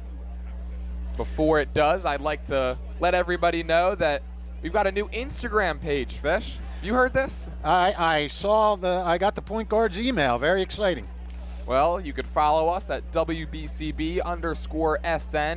We're going to be posting all kinds of high school sports content. There's some up there right now. Game previews, score updates, highlight reels, player of the game interviews. Also going to be talking about 2 new shows hosted by yours truly, the High School Huddle, every Thursday from 4 to 5 p.m. And then Fish, you join me every Friday. I sure do. 4 to 5 for Friday Night Hype. We make our predictions on every game going on in our coverage area. We, of course, did not make a prediction on this one because we take the Kerr Street method. No, and I'll tell you what, I couldn't make a prediction right now. I really have. We were just talking about it off the air. I said I have no clue what's going to happen in this half, and you brought up the point where Hightstown dominated the ball in the second quarter, keeping the ball out of Isaac Pate's hands. So Steinert's offense was obviously limited there. But you know what the heck? This game has been kind of back and forth. It's going to come down to whoever makes the least amount of mistakes. And we have a quick score for you at the end of the first quarter. Allentown leads Nottingham 6-0. Nottingham without Dante Vasquez in that game, quarterback Dante Vasquez. So and he's been kind of most of their offense this year, so not sure what's going to happen there. Well, let's find out what happens here. Off we go in the second half. This time James elects to boot it deep, and it's into the hands of the dangerous return man Terrence Williams, who gets stood up shy of the 30. Well, that worked out better than when he blooped it to the 50. Yeah, it's the first time they've given Williams the chance to return it. And so the team that has dominated the time of possession is going to continue to extend their advantage in that category. Hightstown's offense out to begin the second half. Had a drive stall in the red zone at the end of the first. Failed 4th and 3 try. But the Rams with another chance to even this score, 71 yards from Pater. Yeah, once again, the Rams failing to finish drives. Ryan Fullen has bemoaned that fact for 2 straight weeks now. On 1st and 10, Walsh pump fakes, fires, incomplete. Low intended for his brother Jack Walsh, who comes up a little hobbling. Never want to speculate. Walsh, he's got a brace on his left knee, and he talked about the possibility of cramping in this heat. Right. Well, he's down, laying down. It seems like he's in a relaxed lay down. Just kind of looking up at the sky and then going back. But you're right, we can't speculate. We've learned not to do that. That's right. 2nd down and 10. Spartans show pressure. Walsh, hands off. Malachi Pratt over the right side, nothing. Got a couple of yards, but nothing in terms of a big play. It's the first time we've seen Malachi Pratt since early in that first half. Right. You remember he had a play where he went the wrong way on a handoff. Ryan Walsh had turned and he wasn't there. And then we hadn't seen him since up until then. Yep.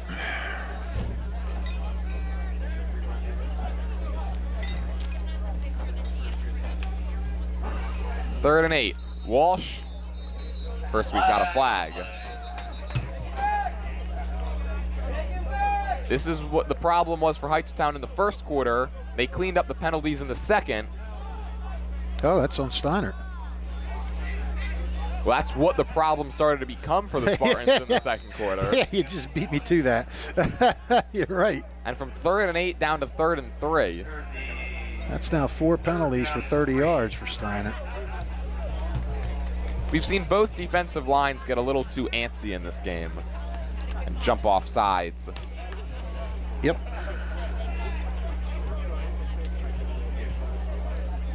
All right.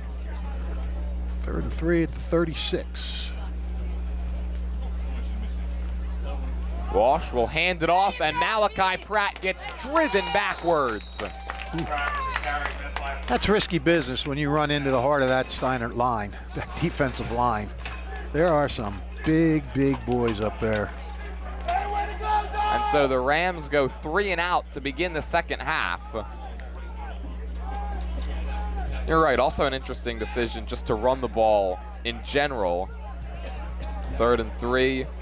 We've seen Ryan Walsh use his arm in this game and be able to convert on 3rd and even 4th downs.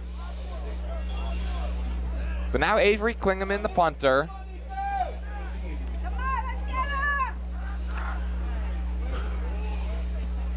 That's a line drive, and it's right into the hands of Nico Feniello.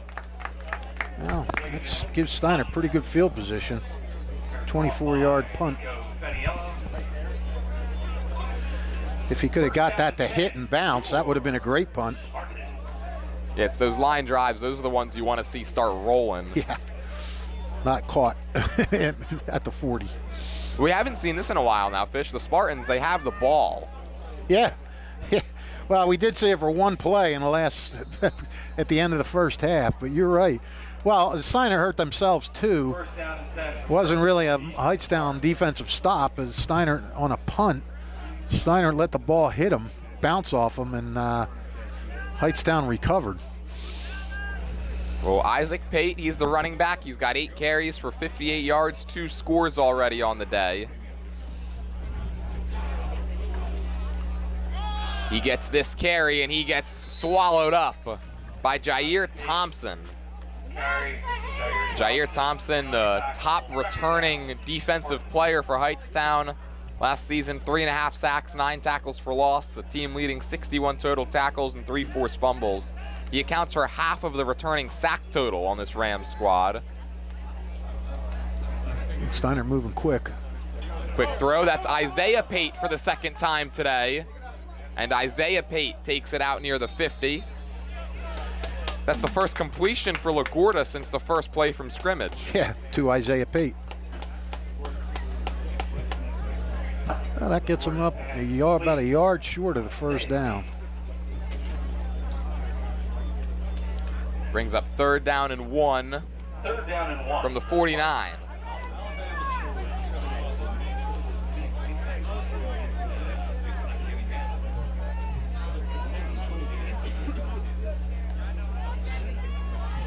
And a flag. There wasn't much movement, but it looks like it's going to go against Steiner. Maybe an illegal substitution. Nico Feniello was out there when he shouldn't have been. Backs it up into 3rd and 6. I tell you, both of these teams are really hurting themselves with flags. I mean, you're going from 3rd and 1 now to a 3rd and 6. That's huge. A lot of penalties in big spots, too. LaGuardia with the toss. There's Isaac Pate slicing and dicing his way for the first down. Oh, and the Hightstown tackler threw him down. I mean, he had to get him down the only way he could. But in throwing him down, he threw him forward. And I don't know. Isaac may have had the first down, but that sort of guaranteed it. Man, what a run. Pate on his quest for a 3rd consecutive 100-yard game against Hightstown.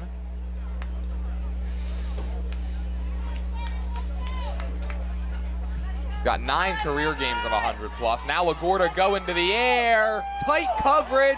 Did he catch that? Yes, he did. Matt wow, they're James. still fighting for it. And the officials have called the play over. Matt James just pinned that on the body of his defender. Wow. That's one heck of a play. And the Spartans are set up inside the red zone.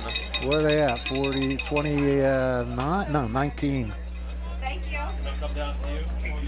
And they officially call it that first down. That's a 25-yard pickup there.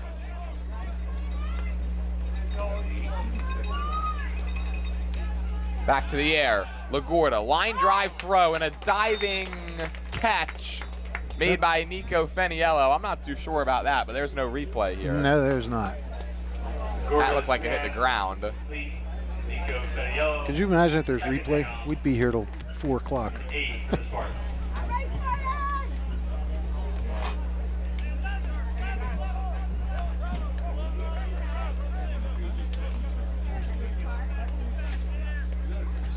Second down and 7.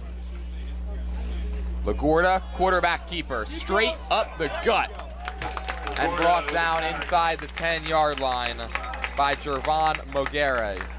I'll tell you what, you can't run that play a lot because they'll just expect it, but when they run it, they always get good positive results from it.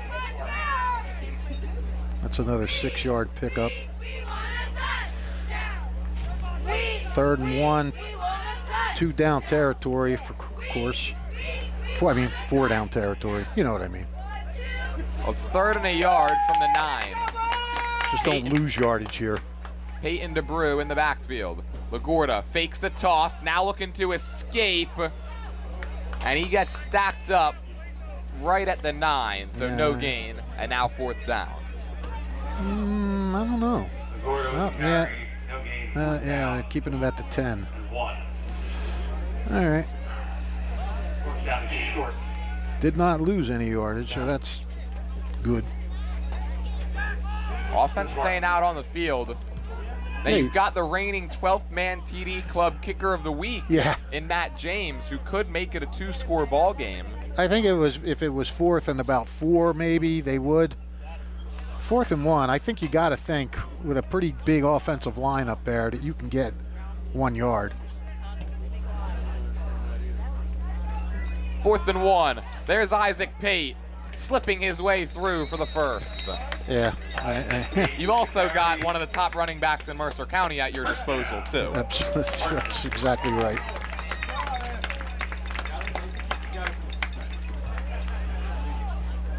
Well, Isaac Pates, he's already got 2 touchdowns. His career high for rushing TDs in a game is 3. Was that against Hamilton last year in the Thanksgiving, or did he only have 2 in that? He had Nottingham, a game against Nottingham last year. Okay. He had 3. By the way, he entered this game 99 yards away from 2,000 for his career. Oh, okay, worth noting.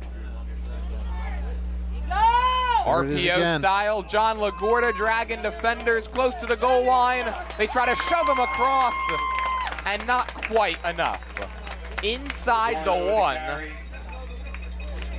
Well, now you know Isaac Pate, he's going to be pleading with Thaddeus Richards, saying, hey, give me the ball right here. Well, I say let John LaGuardia get one. That's what it's going to be. Pate goes and lines up in the slot. No surprises. Oh, maybe there is one. Snap, Yep. Matt Gill comes under center, and he scores. That's something we saw the Spartans do often last season with John Weaver, and Matt Gill takes the direct snap and takes it in for 6. Yeah, well, a little bit of a wrinkle there.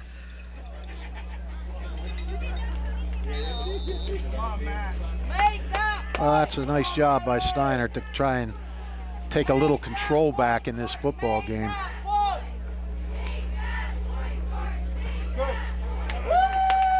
Matt James tacks on the PAT. He's 3 for 3. And the Spartans have regained their 2-score lead. It's 21-7. Don't forget, if you miss any of today's action, you can read all about it in tomorrow's edition of the Trentonian. For your complete local and national news 7 days a week, it's the Trentonian, or online at trentonian.com. The only newspaper serving Bucks, Burlington, and Mercer County 7 days a week. It's the Trentonian. Today's game is brought to you as a public service for the Hightstown community by Simplicity Funeral Home, cremation services at Glacken Chapel, 136 Morrison Avenue in Hightstown. Simplicity Funeral and Cremation Services at Glacken Chapel provides personalized planning during your loved one's time of need for a dignified and simplified service. You can call them at 609-448-1801. That's 609-448-1801. Available 24 hours a day, 7 days a week to serve you. Hey, Stinger, who's number 77 for Steiner? Bill Berge. You're a riot, Alice. Sure it wasn't John Bunning? Thank you. Getting some number updates over there. 77, who we don't have on our roster for Steinert, is Gabe Roberts.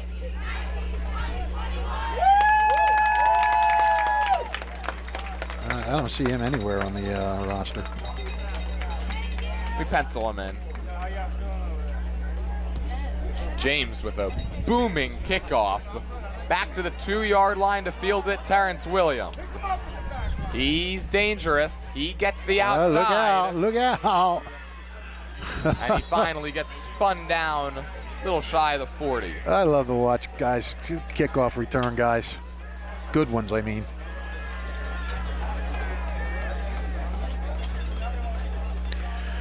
Well, Steiner gave Hightstown a little bit of their own medicine there. That drive took 5 minutes and 19 seconds off the clock. So Steinert held the ball for nearly half of this third quarter. Yeah, they were out there for longer in this quarter than they had been the entire second. Yeah, that's for sure. First down and 10 for the Rams. And how many plays was that drive? Because you mentioned at halftime they had only run 12 plays. 7, 8, 9 plays. 75% of the total. Here's a give to Malachi Pratt, who trucks a man. Quinion Simmons was on the receiving end of that hit. Pratt seems to be getting into a little bit more of a rhythm here. Picked up 6 on that one. The aforementioned Gabe Roberts has gone down near the sideline. He was trying to make his way off the field.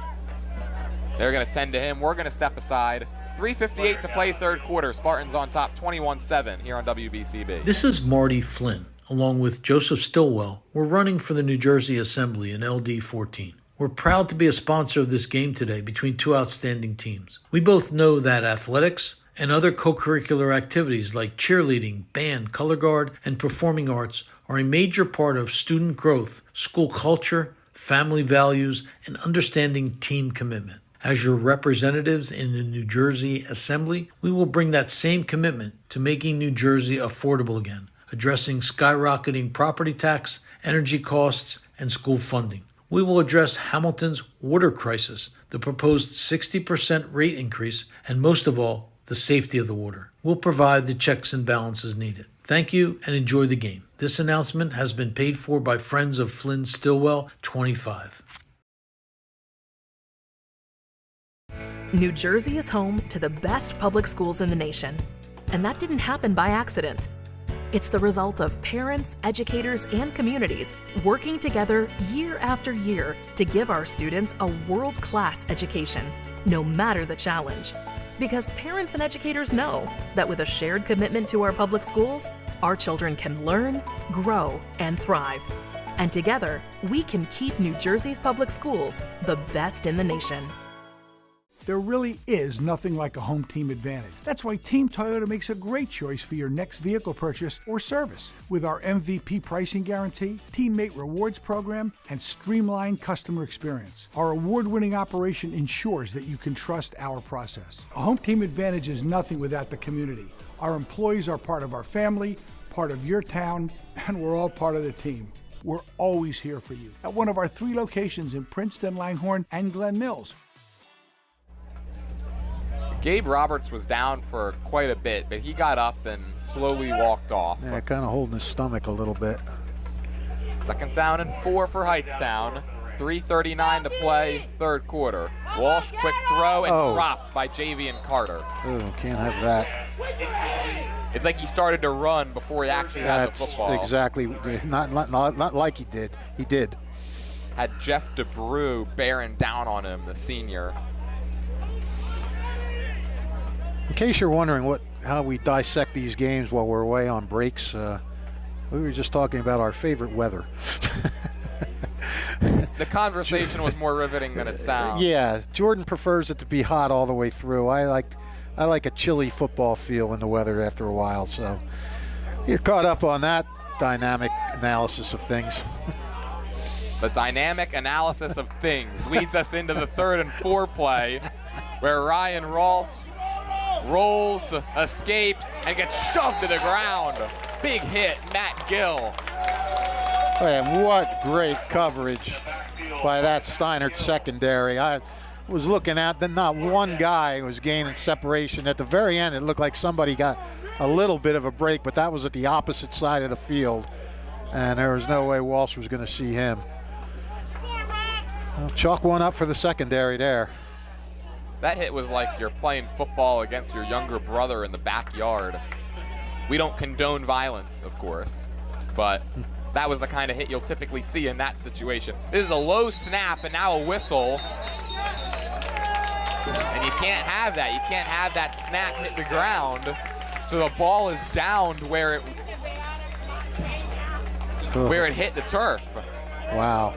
Can't say I've ever seen that before. I haven't either. The official was right on top of it.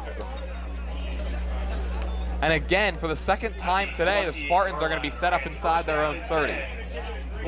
Whoa, mistakes. Steinert has been capitalizing on mistakes.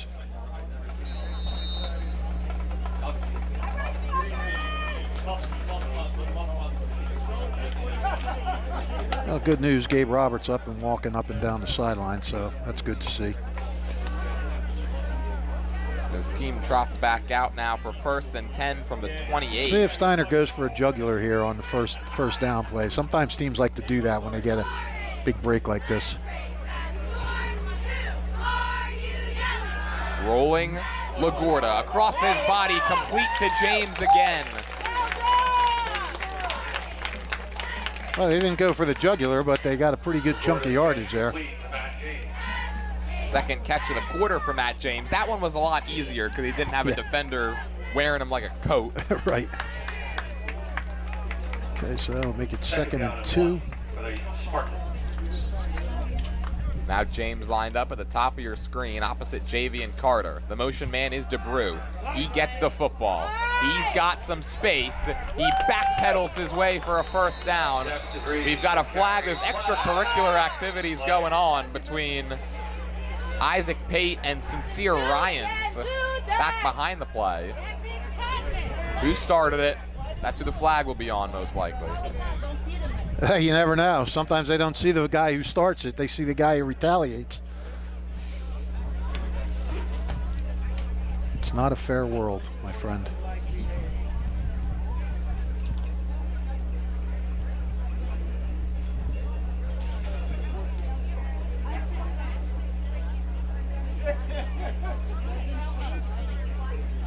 Well, they get Steinert for it.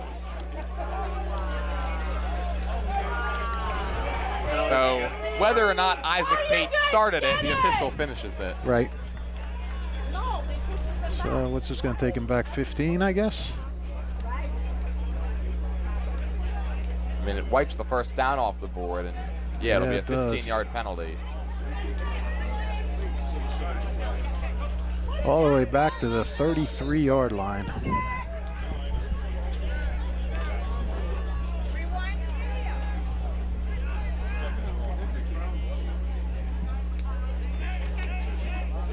Second and long for the Spartans. About a 2nd and 16, it looks like. All right, let's go. Oh, take it back, boys. Take it back. On that 2nd down, quick throw, and it's dropped off the hands of Isaiah Pate. LaGuardia's pass incomplete. 3rd down and long. We've seen LaGuardia unleash the cannon a couple of times. He's got an arm. Yep. So 3rd and 16, while tough to convert, still manageable. Let's see if he looks Matt James's way. Feniello goes in motion. LaGuardia, another quick pass. It gets tipped way up in the air, and it's intercepted. Harshbeer Guron capitalizes on a ball that went skyward, and the Rams take over. Yeah, that ball went high in the air, and Pate kind of didn't know where it was, and the two Rams were both getting ready to jump up and grab it. So Isaiah Pate with a pair of big-time drops on that series. Yep. 28-yard line. 1st down and 10. Who's going to make the fewest amount of mistakes in the final 13 minutes and 32 seconds? Yeah, I mean, that's what it's going to come down to. That really is. Ryan Walsh drops back, steps up, slings it complete to Jack Walsh. who then hurdles Pate for a first down. There's the Walsh squared connection. Been waiting to use that one? Just thought of that, actually. Oh. The completion goes for exactly 10 yards. Yes, it does. That's tough to do for Jack Walsh. Make that catch and then all in one motion, essentially, leap over Isaiah Pate. Yeah. Hold that line! Down to a minute to play, third quarter. 1st and 10. Ooh, that's the second time that Pratt went the wrong way. Oh, man. And this time it leads to a loss. Jeff DeBrew with the sack. Hightstown takes a loss, and when your car takes a loss, take it to Chris's Auto Body on Business Route 1 in Fairless Hills for a complete auto body repair. We saw Malachi Pratt come out for basically an entire quarter after a mistake like that last time, but he's still on the field. Staying in today, or right now. Do it again, defense! Give him a chance to make up for it. Come on, hold the line, On what could be the final play of quarter number 3. Hold that line! They give it to Daniel Young, and he's wrapped up around the ankles by Matt Gill, and that's how quarter number 3 will come to a close. Spartans on top 21-7, looking for another third down stop. Fourth quarter of action on the way next on WBCB. 28 years of one-party rule in East Windsor is enough. It's time for a change. It's time for Barry Greenstein, David Meiswinkle, and Anna Lustenberg for East Windsor Township Council. It's time to embrace change after 28 years. It's time to bring new ideas to make East Windsor safe, to cut down on the recent wave of home robberies and auto theft. It's time to work with our police department to put more manpower at night when these crimes are occurring. It's time to let Barry Greenstein, David Meiswinkle, and Anna Lustenberg bring transparency and fiscal responsibility to East Windsor Township Council. After 28 years, it's time. Preceding paid for by Greenstein, Meiswinkle, and Lustenberg for East Windsor Township Council. 1490 WBCB Levittown and Trenton, and video stream live at WBCBsports.com. Your home for the best local sports in Bucks and Mercer counties.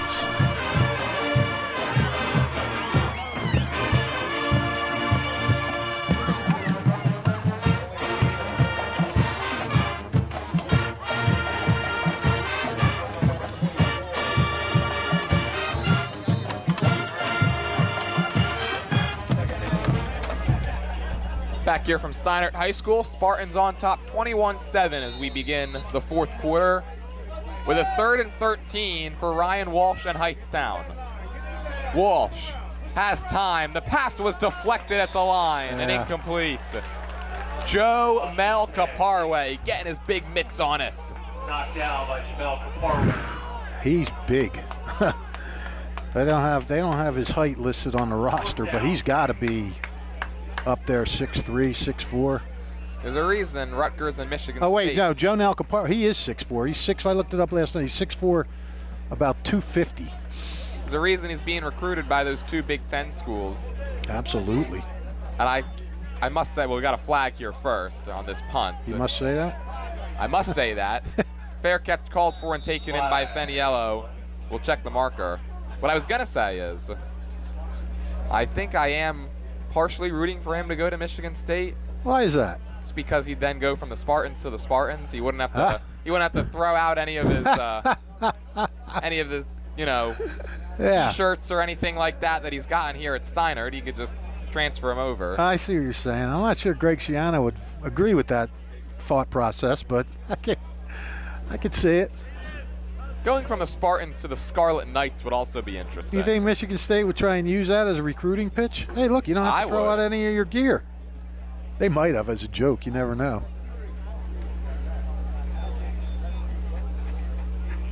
The penalty is going to be tacked on to the end of the kick. So Steinert will begin this drive from the 43 as opposed to the 38. after the penalty of being quality spotted on the Spartan 43-yard. So that was a 26-yard punt. Spartans have been looking to deliver that knockout blow for a bit. On top by 14. They could end this drive in 6. It could do just that. Isaac Pate starts it with a carry to the 48-yard line, and he picks up 5. Well, if they can run another 5-minute drive, run this clock down to about a little under 7, and pump it in, then yeah, that's going to do it, I would think. But got to do that. This game's had all sorts of twists and turns. It has. You can't really count on anything. No, you can. I mean, you know, it's 2nd and 5. They reverse it back to Isaac Pate. Blinding speed. There he goes for the hat trick. Touchdown, Steinert. Well, or you could do that. He's amazing. He's amazing. Like you said, you put it perfect. Chip away, you know, foul a few pitches off, and then boom, put one in the upper deck. That's exactly what he does. Yeah, you're right. He's like one of those pesky hitters in baseball where you would think you have him bottled up for a good quarter and a half, and then lightning will strike and he'll find himself in the end zone. That run goes for 52 yards. He's tied his career high with 3 touchdown runs in a game, and that also puts him over 2,000 for his career. Pretty good. This is a suspenseful kick that misses wide right. That looked off from the snap. Yeah. And so it remains 27-7. 4 left in the game.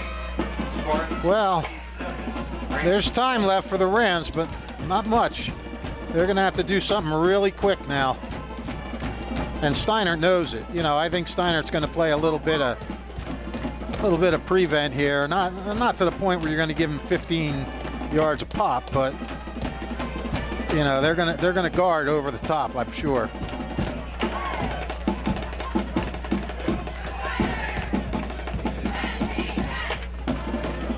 And Hightstown's going to be in a position now where they have to throw the football. Ryan Walsh has favored his twin, Jack, for most of the afternoon. Right.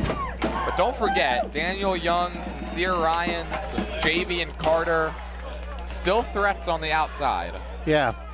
And that's what Steinert's going to guard against. They're going to guard against that long one. They'll give him that 7-yard out.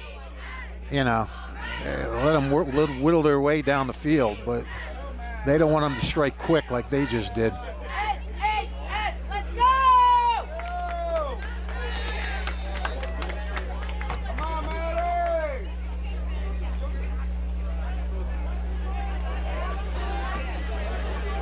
Boy, that Pate, unbelievable.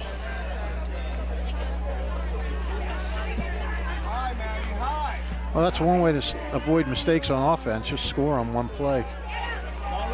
Terrence Williams again. He's seeing a lot of gray, and he's getting hit by a lot of gray. Yeah, I'm not 100% sure who it was. One Steinert guy was right down in his face as he started to run with the ball. Absolute perfect kickoff coverage by the Spartans. The return takes him to the 12. For the Rams. But the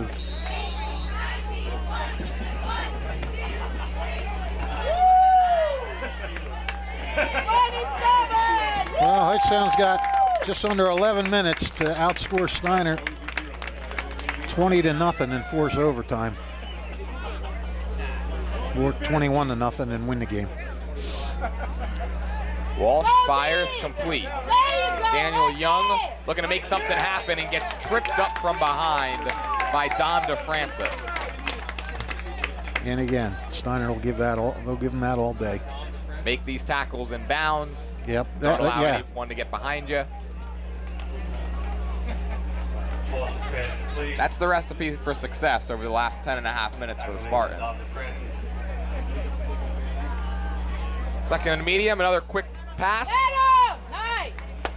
And And that was Vashawn Jones who got twirled to the ground by Quinyon Simmons. Quinyon Simmons in on the tackle.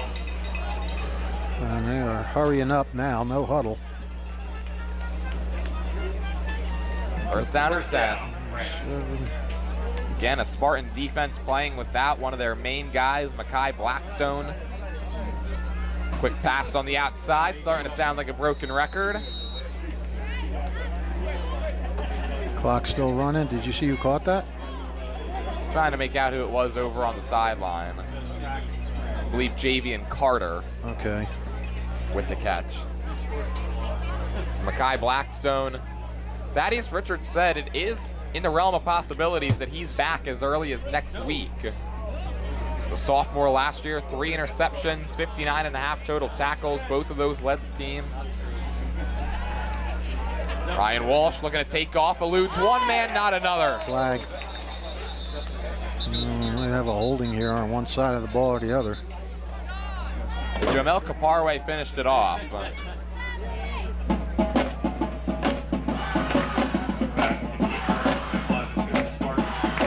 Yep, holding against Hightstown.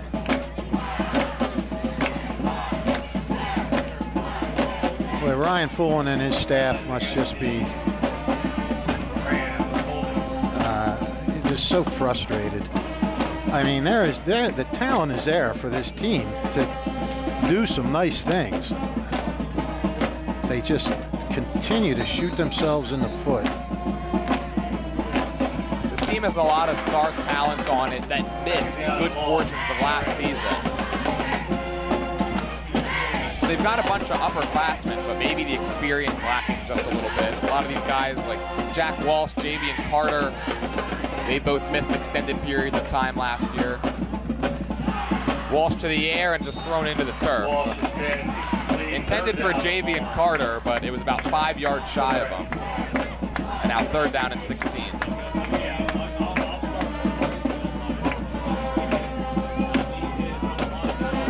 Well, for Hightstown in this program, of course, you talk about baby steps, right? They started the year 0-4 last year, finished at 3-3. Looking to build on that. Down by 20 as they try to get back above 500. They got a big win over a short conference team in week 0. Walsh slings it incomplete. That time it was for Daniel Young. He wanted a flag on Jeff DeBrew, and it looks like he got it. Called defensive holding or pass interference, most likely here. Oh, that's a bad mistake by Steinert, if it is. Although that's not an automatic first down, is it? It's pass interference, which would be the 15-yard penalty, and it sets up 3rd and 1. Yeah. Still, on a 3rd and 16, on a short throw. Yeah, that's bad. Good if your height's down. Keep your hopes alive. Hold your line, defense! Got to be able to convert. Spartans have taken advantage of the opportunities the Rams have given them. Handoff, and that's Malachi Pratt who surges forward and has enough to move the chains to the 35. Clock down to 8:46 and running. Of course, down by 20, but earlier in this game, if the Rams had been able to get their running game going, could have been a little different here. Sure. Hightstown continuing to struggle in that department. Walsh to the air with protection. Going deep for Javian Carter. He brings it in. And that is exactly what Hightstown needed to do. Get a big play. Get a chunk quick. And now try to pump it in. You're at the 20. They meet their next nemesis, which is the red zone. Yes. And before the snap, we've got a whistle. That's a 45-yard completion on a well-thrown ball by Walsh. How big is that pass interference call now? Oh, huge. 1st and 10. Walsh under pressure and spun to the ground. Joe Mill, Kaparwe again. We've got another flag. For now, it's a loss of 1.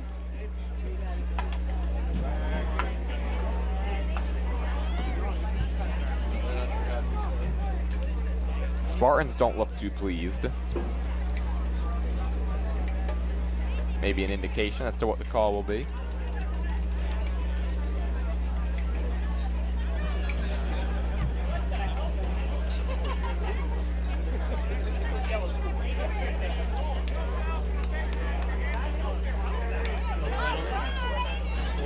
And they pick up the flag. So no harm and quite literally no foul. 2nd down and 11. Kaparwe gets the sack. 2nd down 11 for the Rams. Walsh has more time. Rolls, scans, and flips it high, incomplete. Looking for Daniel Young. It wouldn't have mattered. One of the officials threw the hat off because Young was out of bounds. We've got an injured Ram on the play as well, so it's 7:39 to go. We'll step aside. Spartans on top 27-7. Capital Health's primary care network continues to grow, bringing its extensive option of locations to your neighborhood. Whether you're scheduling a wellness checkup or not feeling well, advanced medicine starts with a Capital Health primary care doctor at locations near you in Mercer, Bucks, and Burlington counties. To find a Capital Health primary care location that's convenient for you, visit capitalmedicalgroup.org. That's capitalmedicalgroup.org. The player that was down was Jervon Mogere. Walked off slowly, in fact, still making his way to the sideline as we speak. 7:39 on the 4th quarter clock. Steinert on top 27-7. By the way, Fish, guess what? What, buddy? It's another flag. I think it's because Daniel Young went out of bounds and then he was the first to touch the football. Okay. Which would be a loss of down. At least it should be.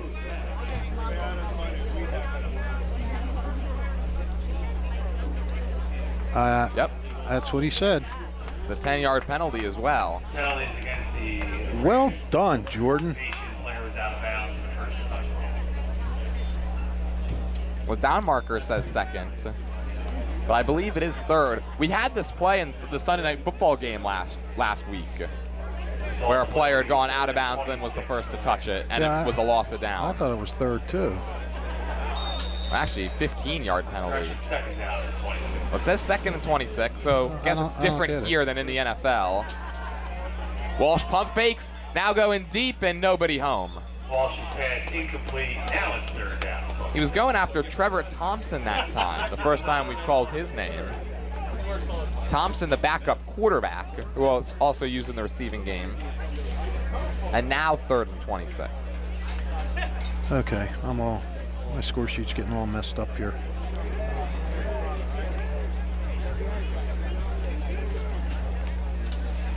Somebody bat around. You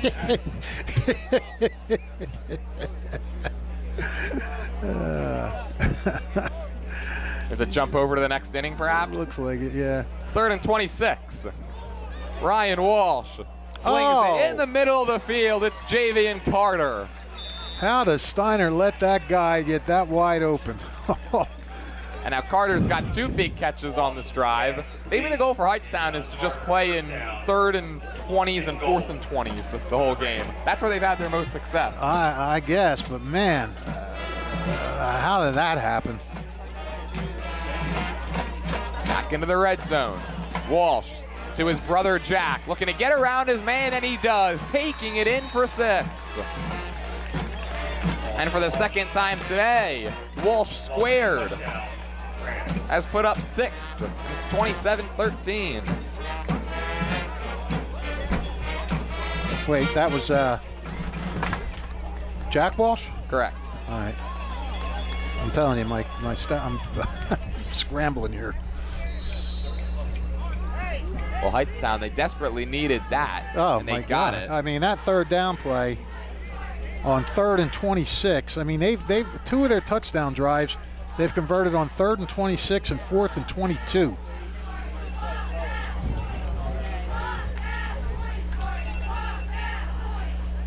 As somebody's alarm goes off in the background, Avery Klingeman knocks it through. So it's 27-14, 7:03 to play. Steinert's still well in control, but you can't get complacent if you're the Spartans. They'll get the ball back when we come back. A 13-point game here on WBCB. This is Marty Flynn, along with Joseph Stillwell. We're running for the New Jersey Assembly in LD 14. We're proud to be a sponsor of this game today between 2 outstanding teams. We both know that athletics and other co-curricular activities like cheerleading, band, color guard, and performing arts are a major part of student growth, school culture, family values, and understanding team commitment. As your representatives in the New Jersey Assembly, we will bring that same commitment to making New Jersey affordable again, addressing skyrocketing property tax, energy costs, and school funding. We will address Hamilton's water crisis, the proposed 60% rate increase, and most of all, the safety of the water. We'll provide the checks and balances needed. Thank you and enjoy the game. This announcement has been paid for by Friends of Flynn Stillwell 25. Back here from Steinert, Spartans leading at 27-14, just surrendered the second touchdown of the day to Jack Walsh. And let's see what Hightstown has in store on this kickoff. Yeah, do you kick it deep or do you go for that onside kick? Steinert looks like they're expecting the latter.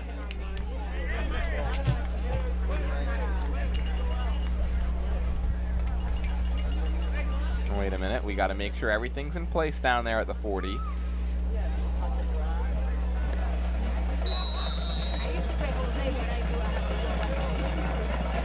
Jack Walsh, 5 catches for 74 yards and 2 touchdowns today. It's kicked on the ground. It's rolling. Matt James is going to slide, drop it for a minute, but he got back on it. Well, that was a pretty good job. I mean, you tried to keep it on the ground for a fumble, and even though you didn't get the ball, at least you got it deep enough where you're not giving Steinert half a field to work with.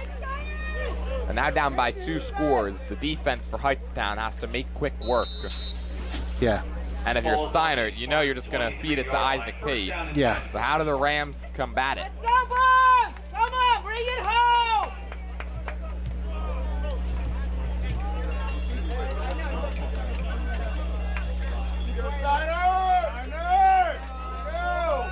Push it through!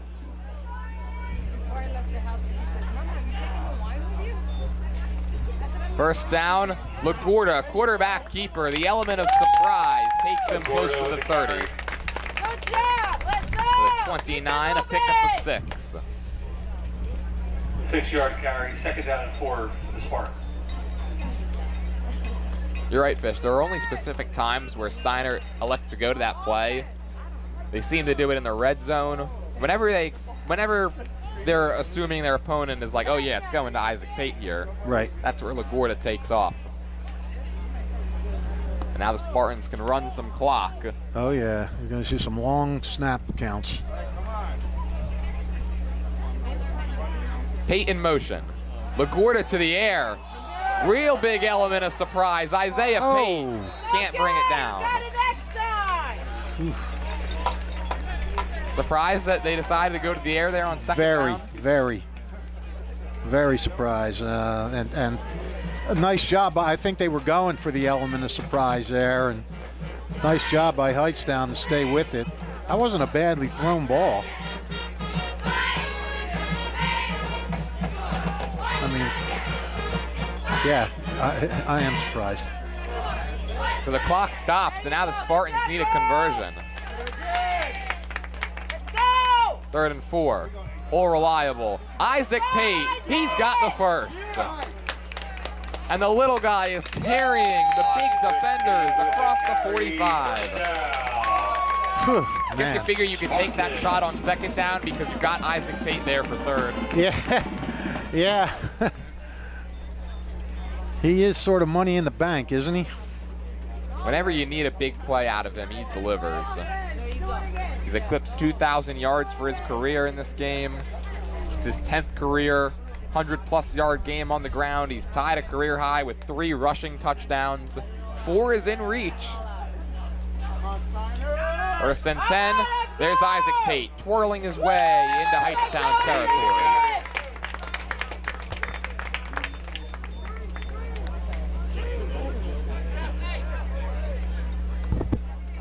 It's no longer small chunks from Pate. It's these medium-sized ones, which when you're looking to just bleed out the clock, these are the types of runs that are just devastating to a defense. You are absolutely correct.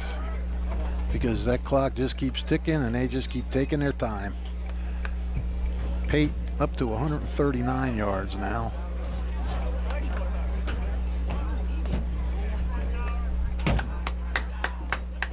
Movement. Yeah, I'm not sure somebody moved on the line. I think it was Andres Gallardo, the defensive end for Hightstown. Okay. And if it is, that would be a first. Yep. So they get Gallardo for jumping into the neutral zone. That's 10 penalties for 70 yards now on the Rams. And pretty much all of them pre-snap. Yeah. First and 10, the give is to Jeff DeBrew. He rumbles his way up the middle. And DeBrew takes it to the 39-yard line. Another good gain on first. The clock ticking its way down to 4:32.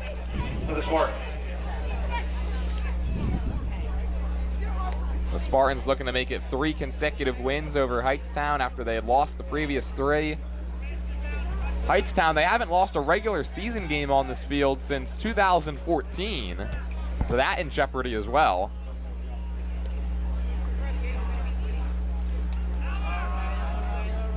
It's DeBrew once more, and he's bottled up and thrown to the turf. Third down. You'll kind of take that if you're Steinert. The clock can run for another 40 to 45 seconds. Sure. And Isaac Pate can come back onto the field.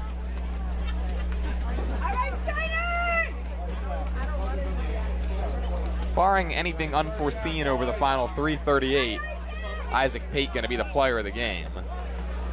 Alrighty. I talked to him last week. I got to spread the joy around for the Trentonian story. Oh. That one is dropped by Ben Nitty, but and then the a flag was thrown. It looked like Cheyenne Griffin may have hit Isaiah Pate after the play. I don't know. It was right in front of the ref. But yeah, I don't know. I just saw Pate falling down. I'm not sure what exactly happened. No, it looks like they're... Well, it's the second time they've picked up a flag. Yeah. Flag is picked up. Okay. So now 4th down and 5. 4th down and 5. Offense staying out there. Well, I guess they're going to key on Pate.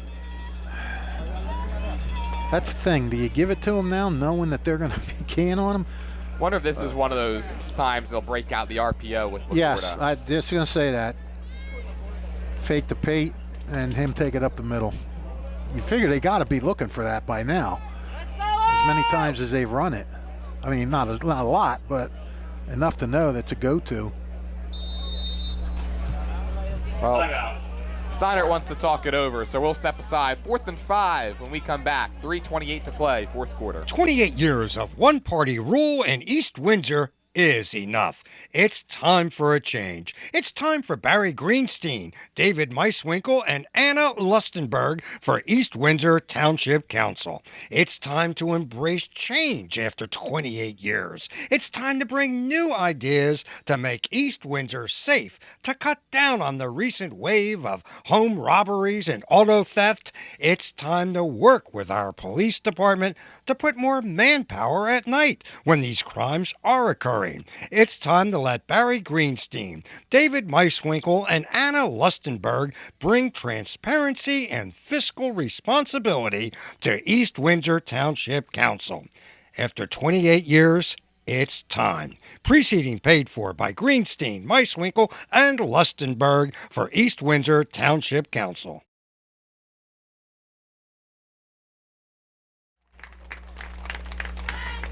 .328 to play. Spartans facing a 4th and 5 on top 27-14.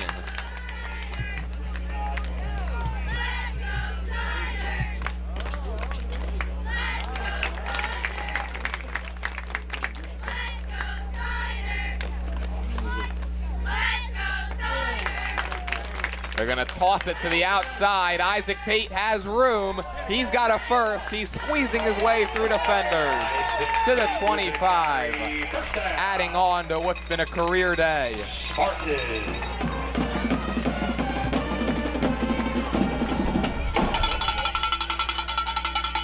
They give it to Pate with a run off tackle. They're able to move the chains, and now with 3:08 to go. What was the line there? For 34? I believe so. Okay. So, down under 3 minutes to go, and now the quest for Steinert is just don't even let Hightstown get the ball back. Rams have all 3 timeouts. Hold your blocks, let's go! The fans are quite hyped up for this first down play. Isaac Pate bounces outside and takes it in for touchdown number 4. It's a new career high. And Isaac Pate just delivered the knockout blow to the Rams. Holy moly. Let's see, that's unofficially, that is 173 yards for Isaac Pate. What a day for the senior running back. Against the defense in Hightstown that had been very stout against the run. Yeah, that's what makes it such an impressive thing. Feat. Matt James builds the lead back to 20. He's 4 for 5 on those PATs. Well, Thaddeus Richards, he said before the season he thought Isaac Pate was going to be one of the best running backs in the county, and Isaac Pate is showing him why. 20-point game, 2:35 to go. Back after this on WBCB. Capital Health's primary care network continues to grow, bringing its extensive option of locations to your neighborhood. Whether you're scheduling a wellness checkup or not feeling well, advanced medicine starts with a Capital Health primary care doctor at locations near you in Mercer, Bucks, and Burlington counties. To find a Capital Health primary care location that's convenient for you, visit capitalmedicalgroup.org. That's capitalmedicalgroup.org. There really is nothing like a home team advantage. That's why Team Toyota makes a great choice for your next vehicle purchase or service. With our MVP pricing guarantee, teammate rewards program, and streamlined customer experience, our award-winning operation ensures that you can trust our process. A home team advantage is nothing without the community. Our employees are part of our family, part of your town, and we're all part of the team. We're always here for you at one of our 3 locations in Princeton, Langhorne, and Glen Mills. Back here from Steinert, Spartans just went back ahead by 20 on Isaac Pate's, count 'em, 4th touchdown run of the game. He continues to just haunt these Rams. James sends it away. Terrence Williams with another chance at a return. And he's brought down shy of the 25. Boy, Steinert took almost 5 minutes off the clock with that last drive as well. So they had a couple of drives in this second quarter over 5 minutes that ended in touchdowns. I mean, you do that and you're going to win games. So now unofficially, by the way, in 3 career games against the Rams, Isaac Pate has 430 rushing yards and 7 touchdowns. Yeah, it's pretty amazing. No surprise that Steinert is about to go to 3-0 against Hightstown with Isaac Pate on their roster. And give credit to the offensive line, too. I mean, they're just as important, especially at this level in the run game. Walsh just taking a shot, and it's intercepted by Quinyon Simmons to put the dagger down. Quinyon, we talked about him a lot last week. We haven't really mentioned his name much this week, but kind of, yeah, just sort of put the dagger in there. And so the Spartans are 2 minutes and 19 seconds away from going above 500 for the first time this season.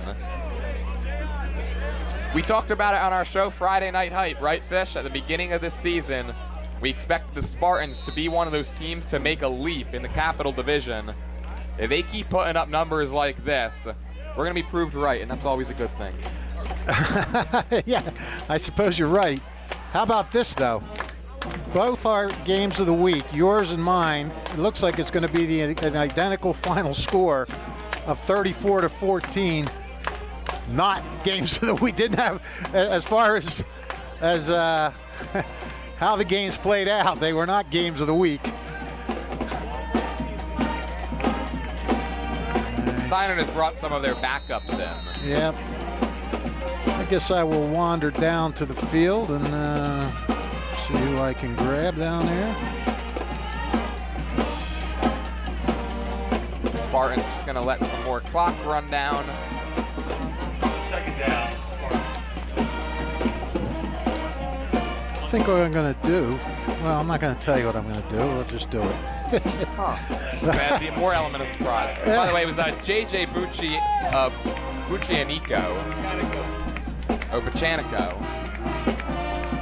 on that run. Yeah, what number is he? Number 20. Here's a throw, and it's dropped.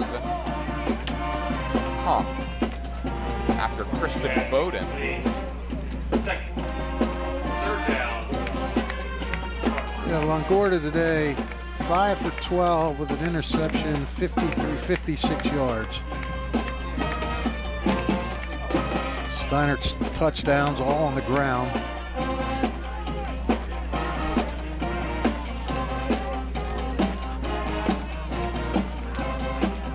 So now third down and 10 with the clock halted at 1:32.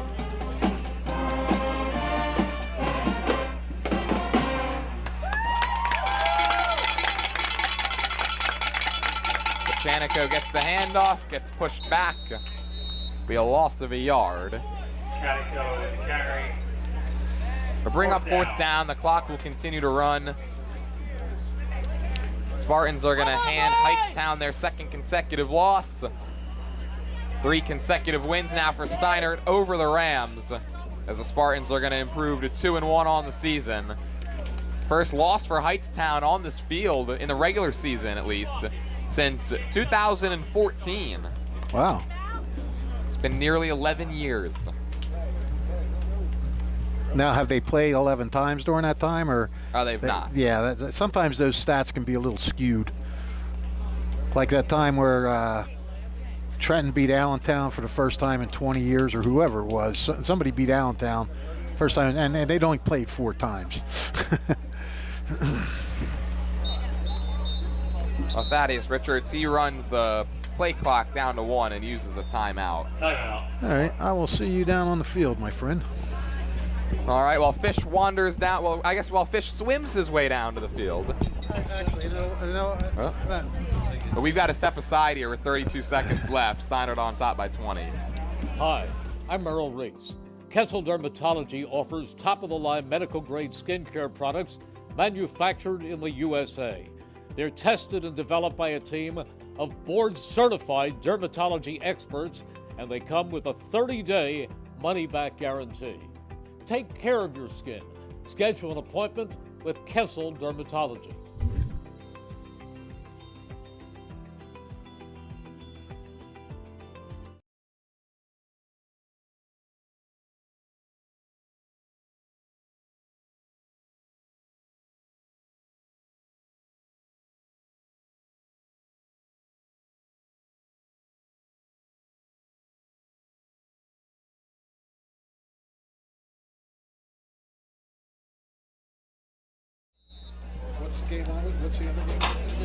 Steinert will punt.